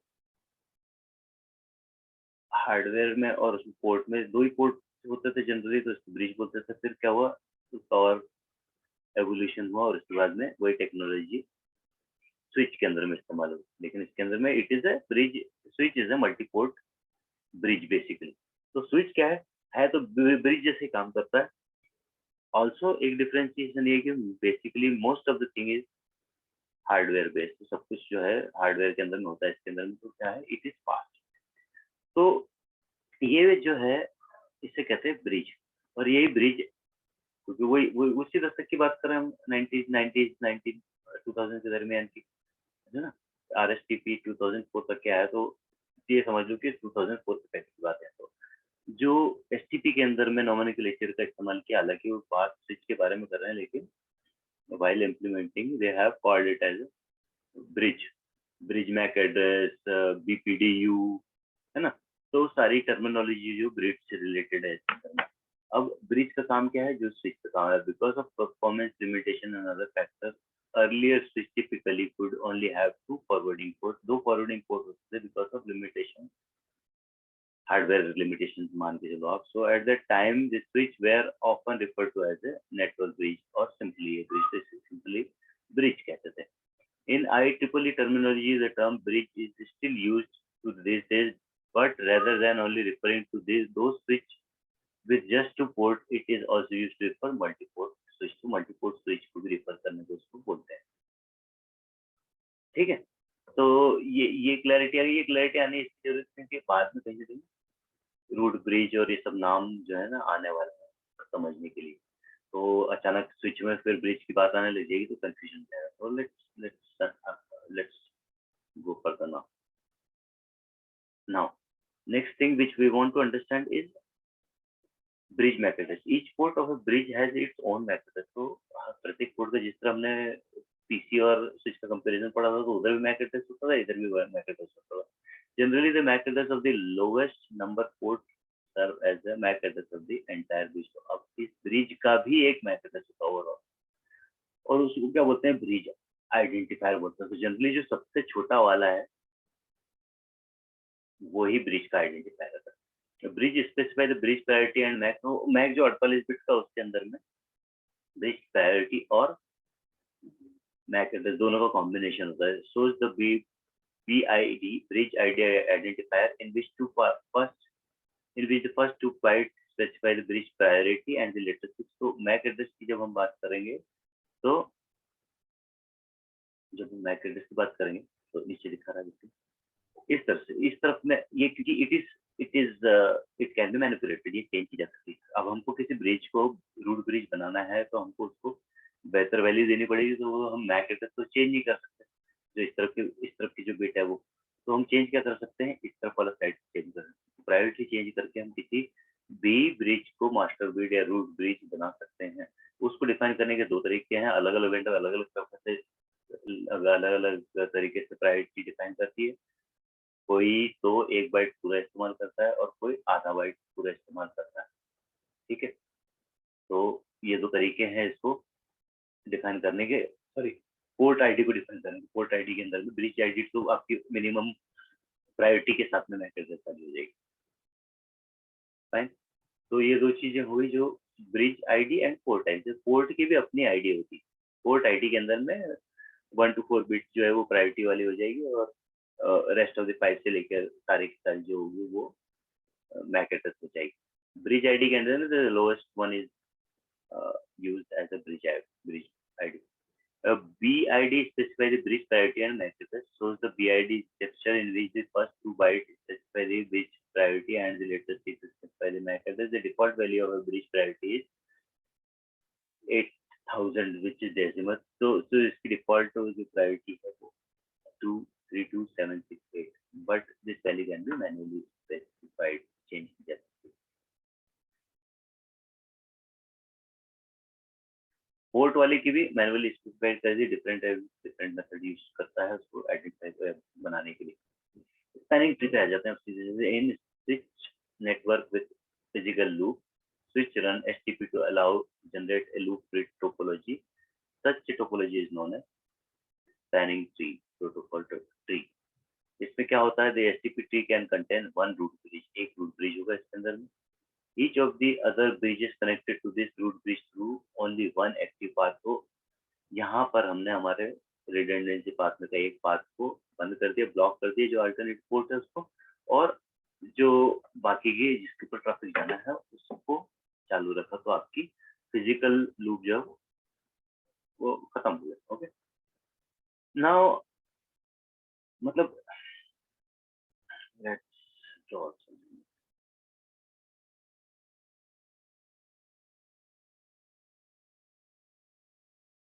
मतलब एक स्विच यहाँ पर ऊपर ही रखते हैं, फिर दो स्विच यहाँ पर,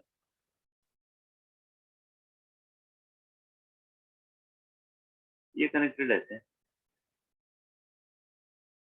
तो इसमें से पहले हम सबसे पहले एक रूट ब्रिज का इलेक्शन करेंगे। रूट ब्रिज का इलेक्शन हो जाएगा तो फिर ये रूट ब्रिज बन गया। On the basis of there are roots to variety जिसकी सबसे कम होगी वो बनेगा। ओके, और मैक एड्रेस से बी आई डी जो उसकी आईडी से कंपेरिजन होगा तो इलेक्ट कर लेगा, ये इलेक्ट होगा। हर एक अदर स्विच, यदि सपोज यहाँ दो भी इंटरफेस होते हैं तो ये दो में से सिर्फ एक ही को रूट पोर्ट से इसको बोलेंगे रूट पोर्ट, ये वाला रूट पोर्ट है, बोलते रूट पोर्ट, जो रूट की तरफ कनेक्टेड है उसे रूट पोर्ट कहते हैं। ठीक है, सो a root bridge is first elected and then a root port and then a designation port or फिर इन दोनों के अंदर में से डेजिग्नेटेड पोर्ट कौन सा रहेगा वो इलेक्ट होगा, तो इसमें से एक चालू रहेगा, बस दोनों में चालू रहेगी। और फिर जो बच गया उसको क्या करेगा, वो ब्लॉकिंग स्टेट में डाल देगा। तो अलग अलग स्टेट्स भी हैं एसटीपी के अंदर, 5 स्टेट है, वो भी आगे चलते देखते हैं, तो ब्लॉक कर देगा कुल मिला के। If the network topology changes the STP automatically update the tree accordingly. अगर आगे चल के कोई चेंजेस आते हैं इसके अंदर में तो वो खुद बाद में इसको अपडेट कर देगा। ठीक है, तो इसके बाद में है रूट ब्रिज इलेक्शन की प्रक्रिया। Before a STP tree can be generated, a root bridge must be elected. The root bridge is a logical, not necessarily the physical center of entire network. Change to the network topology may change the root bridge. तो अगर topology change होती है root bridge भी change हो जाएगा। इसको बनाने का पूरा जो दामोदार है वो इनके ऊपर आता है। ठीक है, बीपीडी पे switch running STP exchange STP frame, the payload data of which is known as bridge protocol data unit। जो फ्रेम वो इंटरचेंज करे उसके अंदर में बीपीडी रहते कुल मिला के। ये BPD contain STP specific information, including क्या क्या इंक्लूड करेगा वो, BAID। However, despite STP frame carrying this data unit, a BPD is not a network layer unit of data. The BPD procedure receiver and procedure are all STP switching rather than computer। तो ये BPD जो है, ये सारी जो चीजें हैं वो आपकी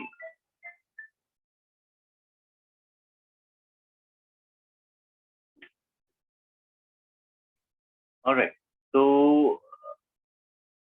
इसके बाद में क्या होगा कि अल्टरनेट पे जो पाथ है उसको क्लोज कर देता है। अब देखते हैं हम रूट ब्रिज इलेक्शन कैसा होता है। तो रूट ब्रिज इलेक्शन के अंदर में ऐसा होगा कि प्रत्येक स्विच जब आएगा तो ट्री के अंदर में वो अपने आप को ही एक रूट ब्रिज का की भूमिका बताएगा। वो बोलेगा कि मैं रूट ब्रिज हूँ। ठीक है, क्या बोलेगा वो, मैं रूट ब्रिज हूँ, ये बोलेगा वो। और फिर बीपीडीयू अपने उस फ्रेम के अंदर में डाल के सभी को सर्कुलेट करेगा। जब सभी के पास में वो बीपीडीयू जाएगा तो सभी आपस में चेक करेंगे, प्रायोरिटी को कंपेयर करेंगे, मैक एड्रेस कंपेयर करेंगे। अगर प्रायोरिटी अगर कम है किसी की तो सारे ही स्विच उसको, जबकि डिफॉल्ट क्या है, ये डिफॉल्ट सभी की यही। तो इन दैट केस ये तो हो गया नेगेटिव, इसका तो कोई मतलब नहीं हुआ। ये सारे वोट जो है ये आपस में माइनस हो गए। तो फिर बचता क्या है, मैक एड्रेस की वैल्यू देखेंगे तो ये 3 है ना, बाकी सब अगर सेम भी है तो 2 उससे छोटा है और 1 सबसे छोटा। तो 1 वाला जो है, ये वाला जो है, ये वाला स्विच आपका रूट ब्रिज बन जाएगा। रूट ब्रिज का रोल इस तरह से डिफाइन हो जाएगा आपके स्विचिंग नेटवर्क के अंदर में। अब रूट पोर्ट फाइंड आउट करना है। रूट पोर्ट मतलब चूंकि रूट ब्रिज ब्रिज ये बन गया है, तो ये वाला जो एरिया है ये फाइंड आउट करना है कि ये दोनों में से इस रूट को कनेक्ट करने के लिए कौन सा बेहतर होगा। ठीक है, इस तरह से रूट पोर्ट होगा। रूट पोर्ट के अंदर में क्या बोलते हैं, कैसा होगा रूट पोर्ट का election. Bridge other than the root bridge are known as non root bridge. तो रूट ब्रिज को छोड़ के जो दूसरे हैं उसको नॉन रूट ब्रिज बोलते हैं। Each non root bridge may have multiple port connected to the network. कई सारे पोर्ट कनेक्टेड हो सकते हैं। So to answer that the each non root bridge has only one active path to the root bridge, one root port must be elected per non-root bridge। प्रत्येक non root bridge पर एक ही port, जिसको root port बोलेंगे, वो elect होना चाहिए। The non-root bridge uses the root port to exchange the packet with the root bridge। तो ये इसी का इस्तेमाल करेगा रूट पोर्ट का, रूट के तरफ कोई भी डेटा भिजवाने के लिए, कोई भी फ्रेम भिजवाने के लिए। HTTP elect the root port elects the root port based on the root path cost। तो ये सबकी कॉस्ट को प्लस करेगा और जो जिसकी सबसे मिनिमम पाथ होगी। फॉर एग्जांपल हम एज्यूम कर लेते हैं इस चीज के अंदर में एक सारे की एक, ठीक है, 1 1 1, है ना। तो ये फाइंड आउट करना चाहता है कि इसको पहुंचने के लिए आपको कौन सा वाला सबसे कम पड़ेगा। तो यहाँ से जाएगा तो कॉस्ट इज 1, यहाँ से जाएगा तो 1 + 1 = 2। कितने हो गए, यहाँ पर कॉस्ट हो गई। तो इसके लिए बेटर कौन सा है, ये वाला बेटर है। तो ये क्या करेगा, इसको रूट पोर्ट बना देगा और इसको अल्टरनेट पोर्ट बना के इसको ब्लॉक कर देगा। यहाँ पर ये ब्लॉक हो जाएगी। और जो कॉस्ट है वो बाय डिफॉल्ट सबकी डिफाइंड है 10 गीग के लिए, 10 Mbps के लिए और बड़ी है, उससे छोटी ये है, उससे छोटी ये है, और 100 Mbps के लिए 8021.t स्टैंडर्ड के अंतर्गत ये। तो यदि हमारी गीग थी तो 20,000 कर देते हैं इसको 1 लिखने के बदले। यहाँ 20,000 हो गया और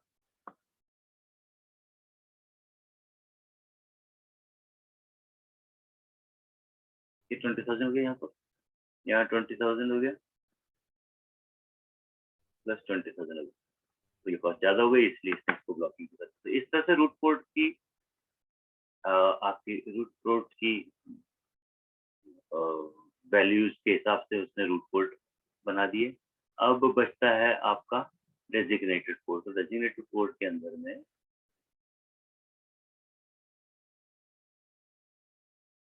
the designated port ensures that the switch has only one active part to the root bridge to prevent loop. Each network segment must have only one active path to the root bridge. If the network segment has two or more such paths, the network segment is connected to different switch.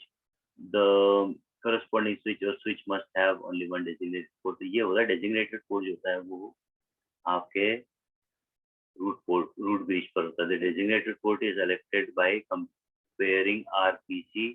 The port with the smallest RPC is elected as such। If the RPC is same, the bridge ID and the port ID must be compared। RPC की बात हमने करी, root port election different than RPC। root port election possess same RPC।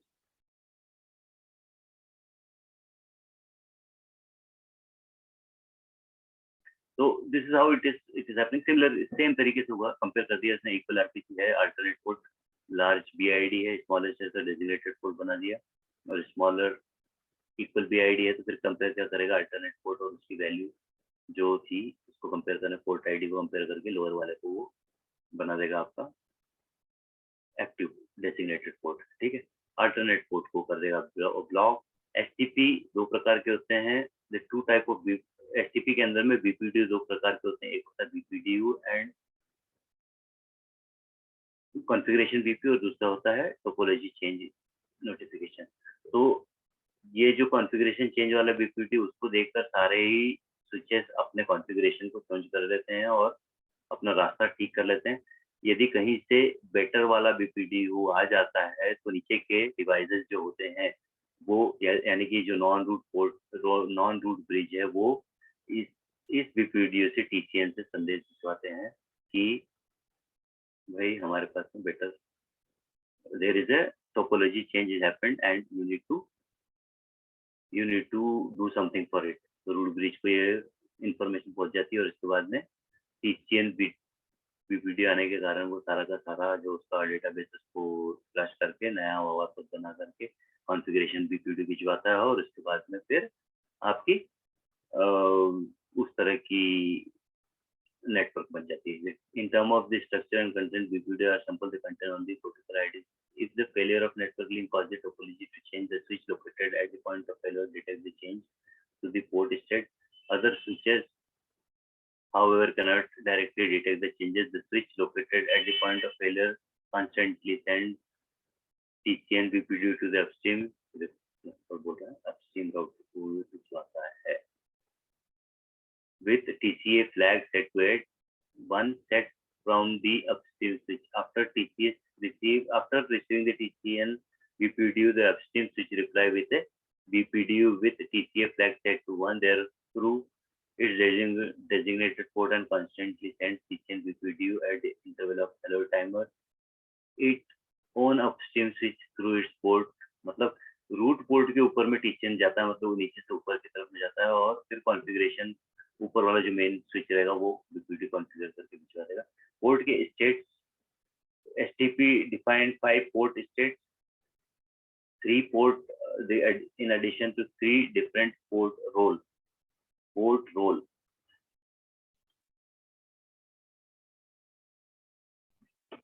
in switch. As said, the 3 port role are the role of designated root port is forwarding traffic, the role of alternate, तो वही और blocking और 3 अलग अलग role हो गए इनके, एक फॉरवर्डिंग हो गया और एक अल्टरनेट पोर्ट हो गया और एक डिसेबल हो गया। तो उसको छोड़ के 5 स्टेट और होते हैं एसटीपी के अंदर में which is disable, blocking, listening, learning, forwarding. ठीक है, डिसेबल जब बंद था तब blocking, the port can only receive HTTP frame, it cannot send HTTP frame on the forwarding data. The port can send listening वाले के अंदर में HTTP frame send कर सकता है बट MAC address और forwarding user data नहीं होता। लर्निंग के अंदर में HTTP frame can learn MAC address but cannot forward user data, इसके अंदर user data नहीं है, forwarding सभी कुछ जाता है और इनका टाइमर काफी ज्यादा है, इसलिए ये HTTP को आइडियल स्टेट मतलब कि आपके डाउन स्टेट से फॉरवर्डिंग स्टेट लगाते आते काफी समय लग जाता है। इसी को इम्प्रूव करने के लिए RSTP का इस्तेमाल हुआ है और RSTP जो है आपका उसके अंदर में ये ब्लॉकिंग, ये RSTP का इम्प्रूवमेंट जो हुआ है वो रैपिड स्कैनिंग टी में हुआ है। इसके अंदर में STP के अंदर में 30 सेकंड से के आसपास समय लग जाता था किसी भी समय कन्वर्जेंस होने को, लेकिन RSTP के अंदर में 10 से भी कम कर दिया, 10 सेकंड के अंदर हो जाता है। इसके अंदर स्टेट 5 में की 3 कर दी है, फॉरवर्डिंग, लर्निंग और डिस्कार्ड। तो डिस्कार्ड वाले में ये सब चीज होती है कि कुछ भी नहीं हो रहा होता और बाकी लर्निंग के अंदर में सिर्फ cannot forward user data frame नहीं भी भेज सकता यूजर की, बाकी सब फॉरवर्ड होता है और फॉरवर्डिंग में सब कुछ सेंड कर सकते हैं। तो ये है हमारा पूरा, ये सेशन काफी बड़ा हो गया है और इसीलिए मैं इसको थोड़ा सा स्किप कर रहा हूँ फास्ट की, but these are some of the commands which will make us to do all our modification. Let me show you all of this in one go. Let us see this interface capture gigabits 1 पे मैंने capture चलाया हुआ है। तो alright, तो इसके अंदर में STP का मोड चेंज करके देखते हैं हम। इस कमांड से STP मोड STP है ना, और फिर दूसरी चीज जो करके देखनी है वो STP root bridge priority change करके देखते हैं। तो जब हम प्रायोरिटी चेंज कर देंगे तो रूट ब्रिज चेंज हो जाएगा, वो देख सकते हैं। डिस्प्ले STP ब्रीफ सबसे पहले कमांड चला के देते हैं, डिस्प्ले STP ब्रीफ, इसमें इन तीनों का ही काम है। डिस्प्ले STP ब्रीफ STP चल रही थी इसके अंदर में, तो इसके अंदर में क्या दिखा रहा है, ये तीनों ही इसके फॉरवर्डिंग स्टेट के अंदर में है। फिर इसको देखते हैं, डिस्प्ले STP ब्रीफ तो इसके अंदर में देखो 1 जो है ऑल्टरनेट पोर्ट होने के कारण 1/0/0/1 मतलब 1 वाला जो है वो आपका डिस्कार्ड स्टेज में है और बाकी दोनों जो है वो फॉरवर्डिंग स्टेज में। एक रूट रूट ब्रिज है और एक डेसिग्नेटेड है। तो ये जो है आपका, इसका नाम क्या है, system system name LSW2 control save. इसके अंदर में देखा आपने कि एक डेजिग्नेटेड के अंदर में एक डेजिग्नेटेड पोर्ट है। रोल जो है 3 रोल है, अल्टरनेट, रूट और डेजिग्नेटेड, ये 3 रोल हुए। और ये 1 वाला है, चूंकि नाम देखने से 1 सबसे छोटा लगता है हमको, तो मेरे हिसाब से ये डिस्प्ले STP जब देखेंगे तो इसके सारे पोर्ट डेजिग्नेटेड। ओके, इनके बीच में अभी सिंक्रोनाइजेशन नहीं है। एक डेजिग्नेटर दूसरा दूसरे के लिए, तीसरा तीसरे के लिए, वो हम अभी चेंज करके देखते हैं। ओके, तो एक पोर्ट इसका, इसमें कोई सा भी पोर्ट, लेकिन जो रूट रूट ब्रिज है उसके अंदर में कोई से भी पोर्ट जो भी रहते हैं वो कार्ड में नहीं रहते हैं। हालांकि इसके अंदर में जो हमने पढ़ा था, जो सिस्को के हिसाब से, और may be the book is old enough, 2016 की है आई बिलीव, तो तब VRP का वर्जन पुराना रहा होगा और अभी VRP वर्जन नया है जो it is equivalent to Cisco presentation STP। तो इसके अंदर में कोई से भी जो पोर्ट रहेंगे वो आपके ओके, वो कनेक्टेड, अगर डुअल नहीं है, दो नहीं है, तो फिर विच इज द स्विच, इसका नाम भी लिख देते हैं पहले। तो system YSTM name LSW1 enter. Okay, अब मैं क्या करता हूँ, इसके अंदर में खुद से कनेक्ट कर देता हूँ ऑटोमेटिक। इसको मैं एक बार कनेक्ट कर देता हूँ। फाइन, तो अब देखते हैं क्या होता है इसको ना, यहाँ कमांड चेक करते हैं और देखते हैं क्या हुआ इसका। ऑलराइट, तो अल्टरनेट डिस्कार्ड में रहता है, मतलब जब दो इंटरफेस होंगे तो ये देखो अपने आप उसने एक ब्लॉक कर दिया। ठीक, तो rest of things we will see here. Spanning tree normal वाला चल रहा है, ये रहा इसका सारा का सारा BPD टाइप MSTP चल रहा है इसके अंदर में, रैपिड स्पैनिंग ट्री भी बोलते हैं इसको। और टोपोलॉजी चेंज एक्नॉलेजमेंट नो, ये वाला स्विच 1 जो है पोर्ट रो जो है इसका डेजिग्नेटेड है, जिस पोर्ट पे हमने लगाया है। रूट कॉस्ट जो है 20,000 दिखा रहा है। डिफॉल्ट आइडेंटिफायर ये रहा इसका। ठीक है, तो हम इसकी प्रायोरिटी भी चेंज करके देखेंगे। लेट अस सी क्या चेंजेस होते हैं। ये हमने स्विच का कौन सा वाला पोर्ट लिया हुआ है, कैप्चरिंग स्विच 1 का।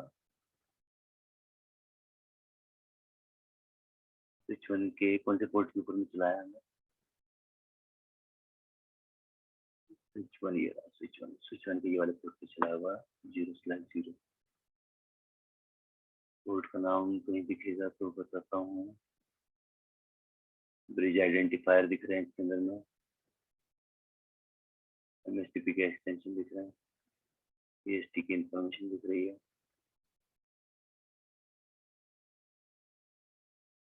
Logical link IEEE, MAC address क्या था इसका, एफ एफ है, मैं देखता हूँ।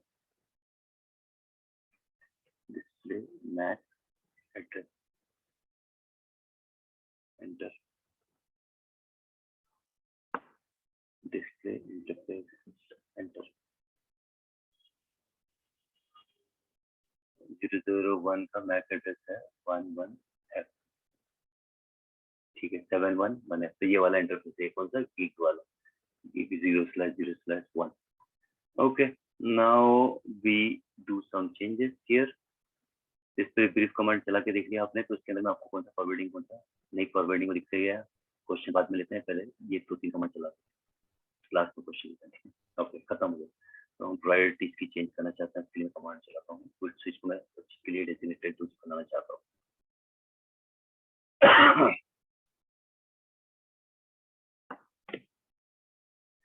banning tree,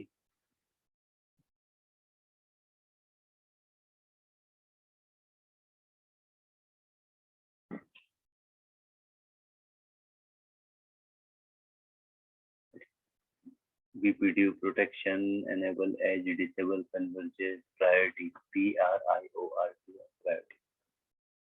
ये पहले से डेजिग्नेटेड था, हम इसको नहीं, इसको चेंज करते हैं। ये कनेक्टेड है आपके स्विच टू का कनेक्टेड है ना। पहले देख लेते हैं क्या क्या information. Display spanning tree STP enter.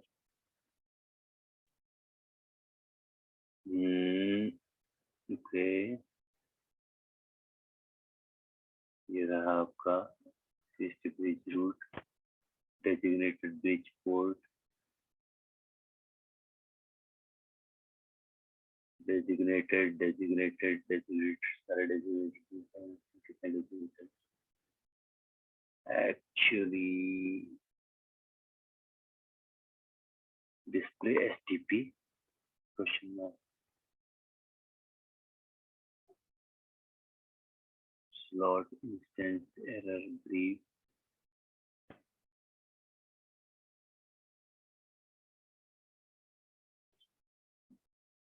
ये सब इसके अंदर में एक एक चीजें हैं जो BPDU प्रोटेक्शन वगैरह, हालांकि इस लेक्चर के अंदर में नहीं है और इसके अंदर में ज्यादा इतने डिटेल में नहीं कि CCNA वाली जो लैब होगी उसके अंदर में पूरी एक एक चीज समझ सकेंगे।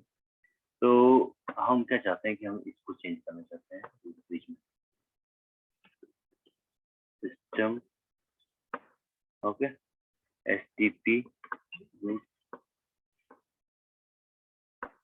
Primary.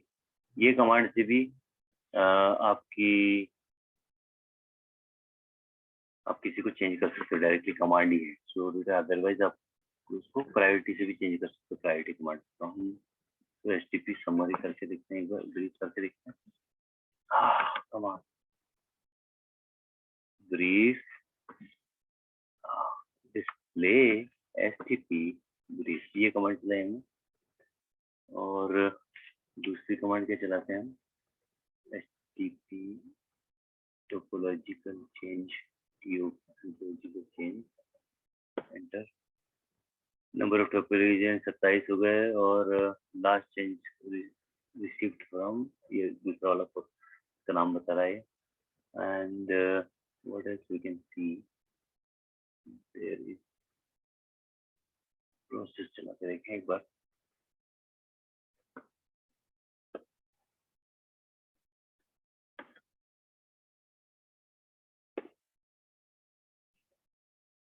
Anyhow, let's change it with this command STP to primary।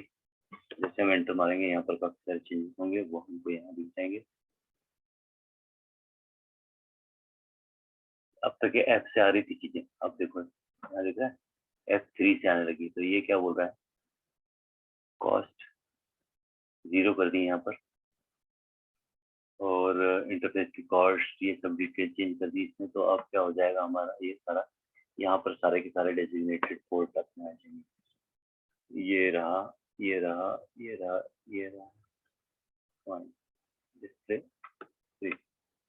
सारे, ये दोनों फॉरवर्डिंग स्टेट में होगा, ठीक है। और ये डेजिग्नेटेड पोर्ट रोल होगा, इनके डेजिग्नेटेड पोर्ट। ओके, पहले इनके सारे क्या थे, एक अल्टरनेट पोर्ट था, एक रूट पोर्ट था और एक डेजिग्नेटेड पोर्ट था।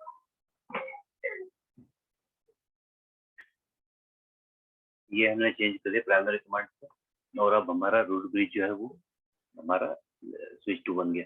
तो यहाँ पर भी जब देखेंगे हम डिस्प्ले STP ब्रीफ, तो यहाँ पर एक अल्टरनेट पोर्ट बन गया होगा और वो डिस्कार्ड हो गया होगा, ठीक है, क्योंकि ये रिडंडेंट, ठीक है, और ये वाला भी रिडंडेंट। तो उस तरह से अब अगर हम इसको इन्फ्लुएंस करना चाहते हैं इसके अंदर कोई चीजों को, तो पोर्ट लेवल पे भी या 20,000 जो वैल्यू चेंज कर दोगे आप, तो वो फिर पोर्ट लेवल भी चेंजेस किए जा सकते हैं। तो ये सब चीजें थी जो समझने वाली थी इस चैप्टर के अंदर में। और अब हम देख सकते हैं हमारे प्रश्न पर। Okay, description about HTTP is correct. एक चीज सही है इसके अंदर में, choose one. HTTP is a data link layer protocol. क्या ये सही? क्या ये सही है? HTTP is a network layer protocol, ये तो गलत है पूरी तरह. हम करते हैं wrong. HTTP जो है हमारा ये तो नहीं. क्या HTTP ट्रांसपोर्ट लेयर प्रोटोकॉल है? ये बताऊँ. हमारा सही आंसर जो है वो ये वाला है. ठीक है. First answer is correct. Next question, which of the following description about HTTP is correct? HTTP tree convergence process usually take 10 of the minute to complete. 10 minute लगते हैं क्या? तो नहीं करते, गलत है. HTTP tree convergence process usually take 10 of seconds to complete. Usually take several seconds to complete. ये वाला सही आंसर है. Which of the following description about HTTP are correct? No designated port exist on root bridge पर designated port नहीं रहता है क्या? गलत बात है. रहता है. तो ये गलत हो गया. No root port exist on root bridge. तो क्या root bridge पर कोई root port होगा? है क्या? दिख रहा है root port. bridge 2 पर देखो, सारे designated port हैं इसके अंदर. root port तो नहीं दिख रहा हमको. तो उस HTTP ट्री के अंदर में नहीं होगा. ठीक है. one root port and multiple designated port may exist on single non-root bridge. Single non-root bridge पर एक root port और हो सकता है. क्या हो सकता है? ये हो सकता है. Multiple root port and the single designated port may exist on a non-root bridge. तो non-root bridge के ऊपर में multiple root port and a single, ये wrong है. तो designated port और non-root bridge पर तो होएगा ही नहीं कभी. On root port और multiple designated port may exist on a single non-port. तो ये एक और बार देख लेना, इसके अंदर में एक आधा हो सकता है कि इसमें एक सही. Which of the following description about HTTP are correct? A port state में transition directly from listening state to a forwarding state. listening से ये तो गलत है. learning तो करेगा listening के बाद में. port state में translate directly from learning state to learning. learning पहले है कि listening पहले? पहले तो listening है. तो ज्यादा ऊपर आ रहा है. और कुछ. A port in a blocking state cannot send or receive HTTP frame. सही बात है. Port in a blocking state cannot forward user data frame. बिल्कुल सही बात है. तो C और D इसमें सही दिखा. Which of the following description about HTTP are correct? A root bridge cannot send. Wrong है. A non-root bridge cannot send है. ये सही है. HTTP frame are unicast. unicast होती है कि multicast होती है? HTTP frame. ये देखिए, ये देख लेना. Next, which of the following description about HTTP are correct? इनमें से कौन कौन से सही है ये भी देखिए. Which of the following description about HTTP are correct? Default hello timer कितना है इसका? ये find out. Okay, so this is the end of our session. Okay, and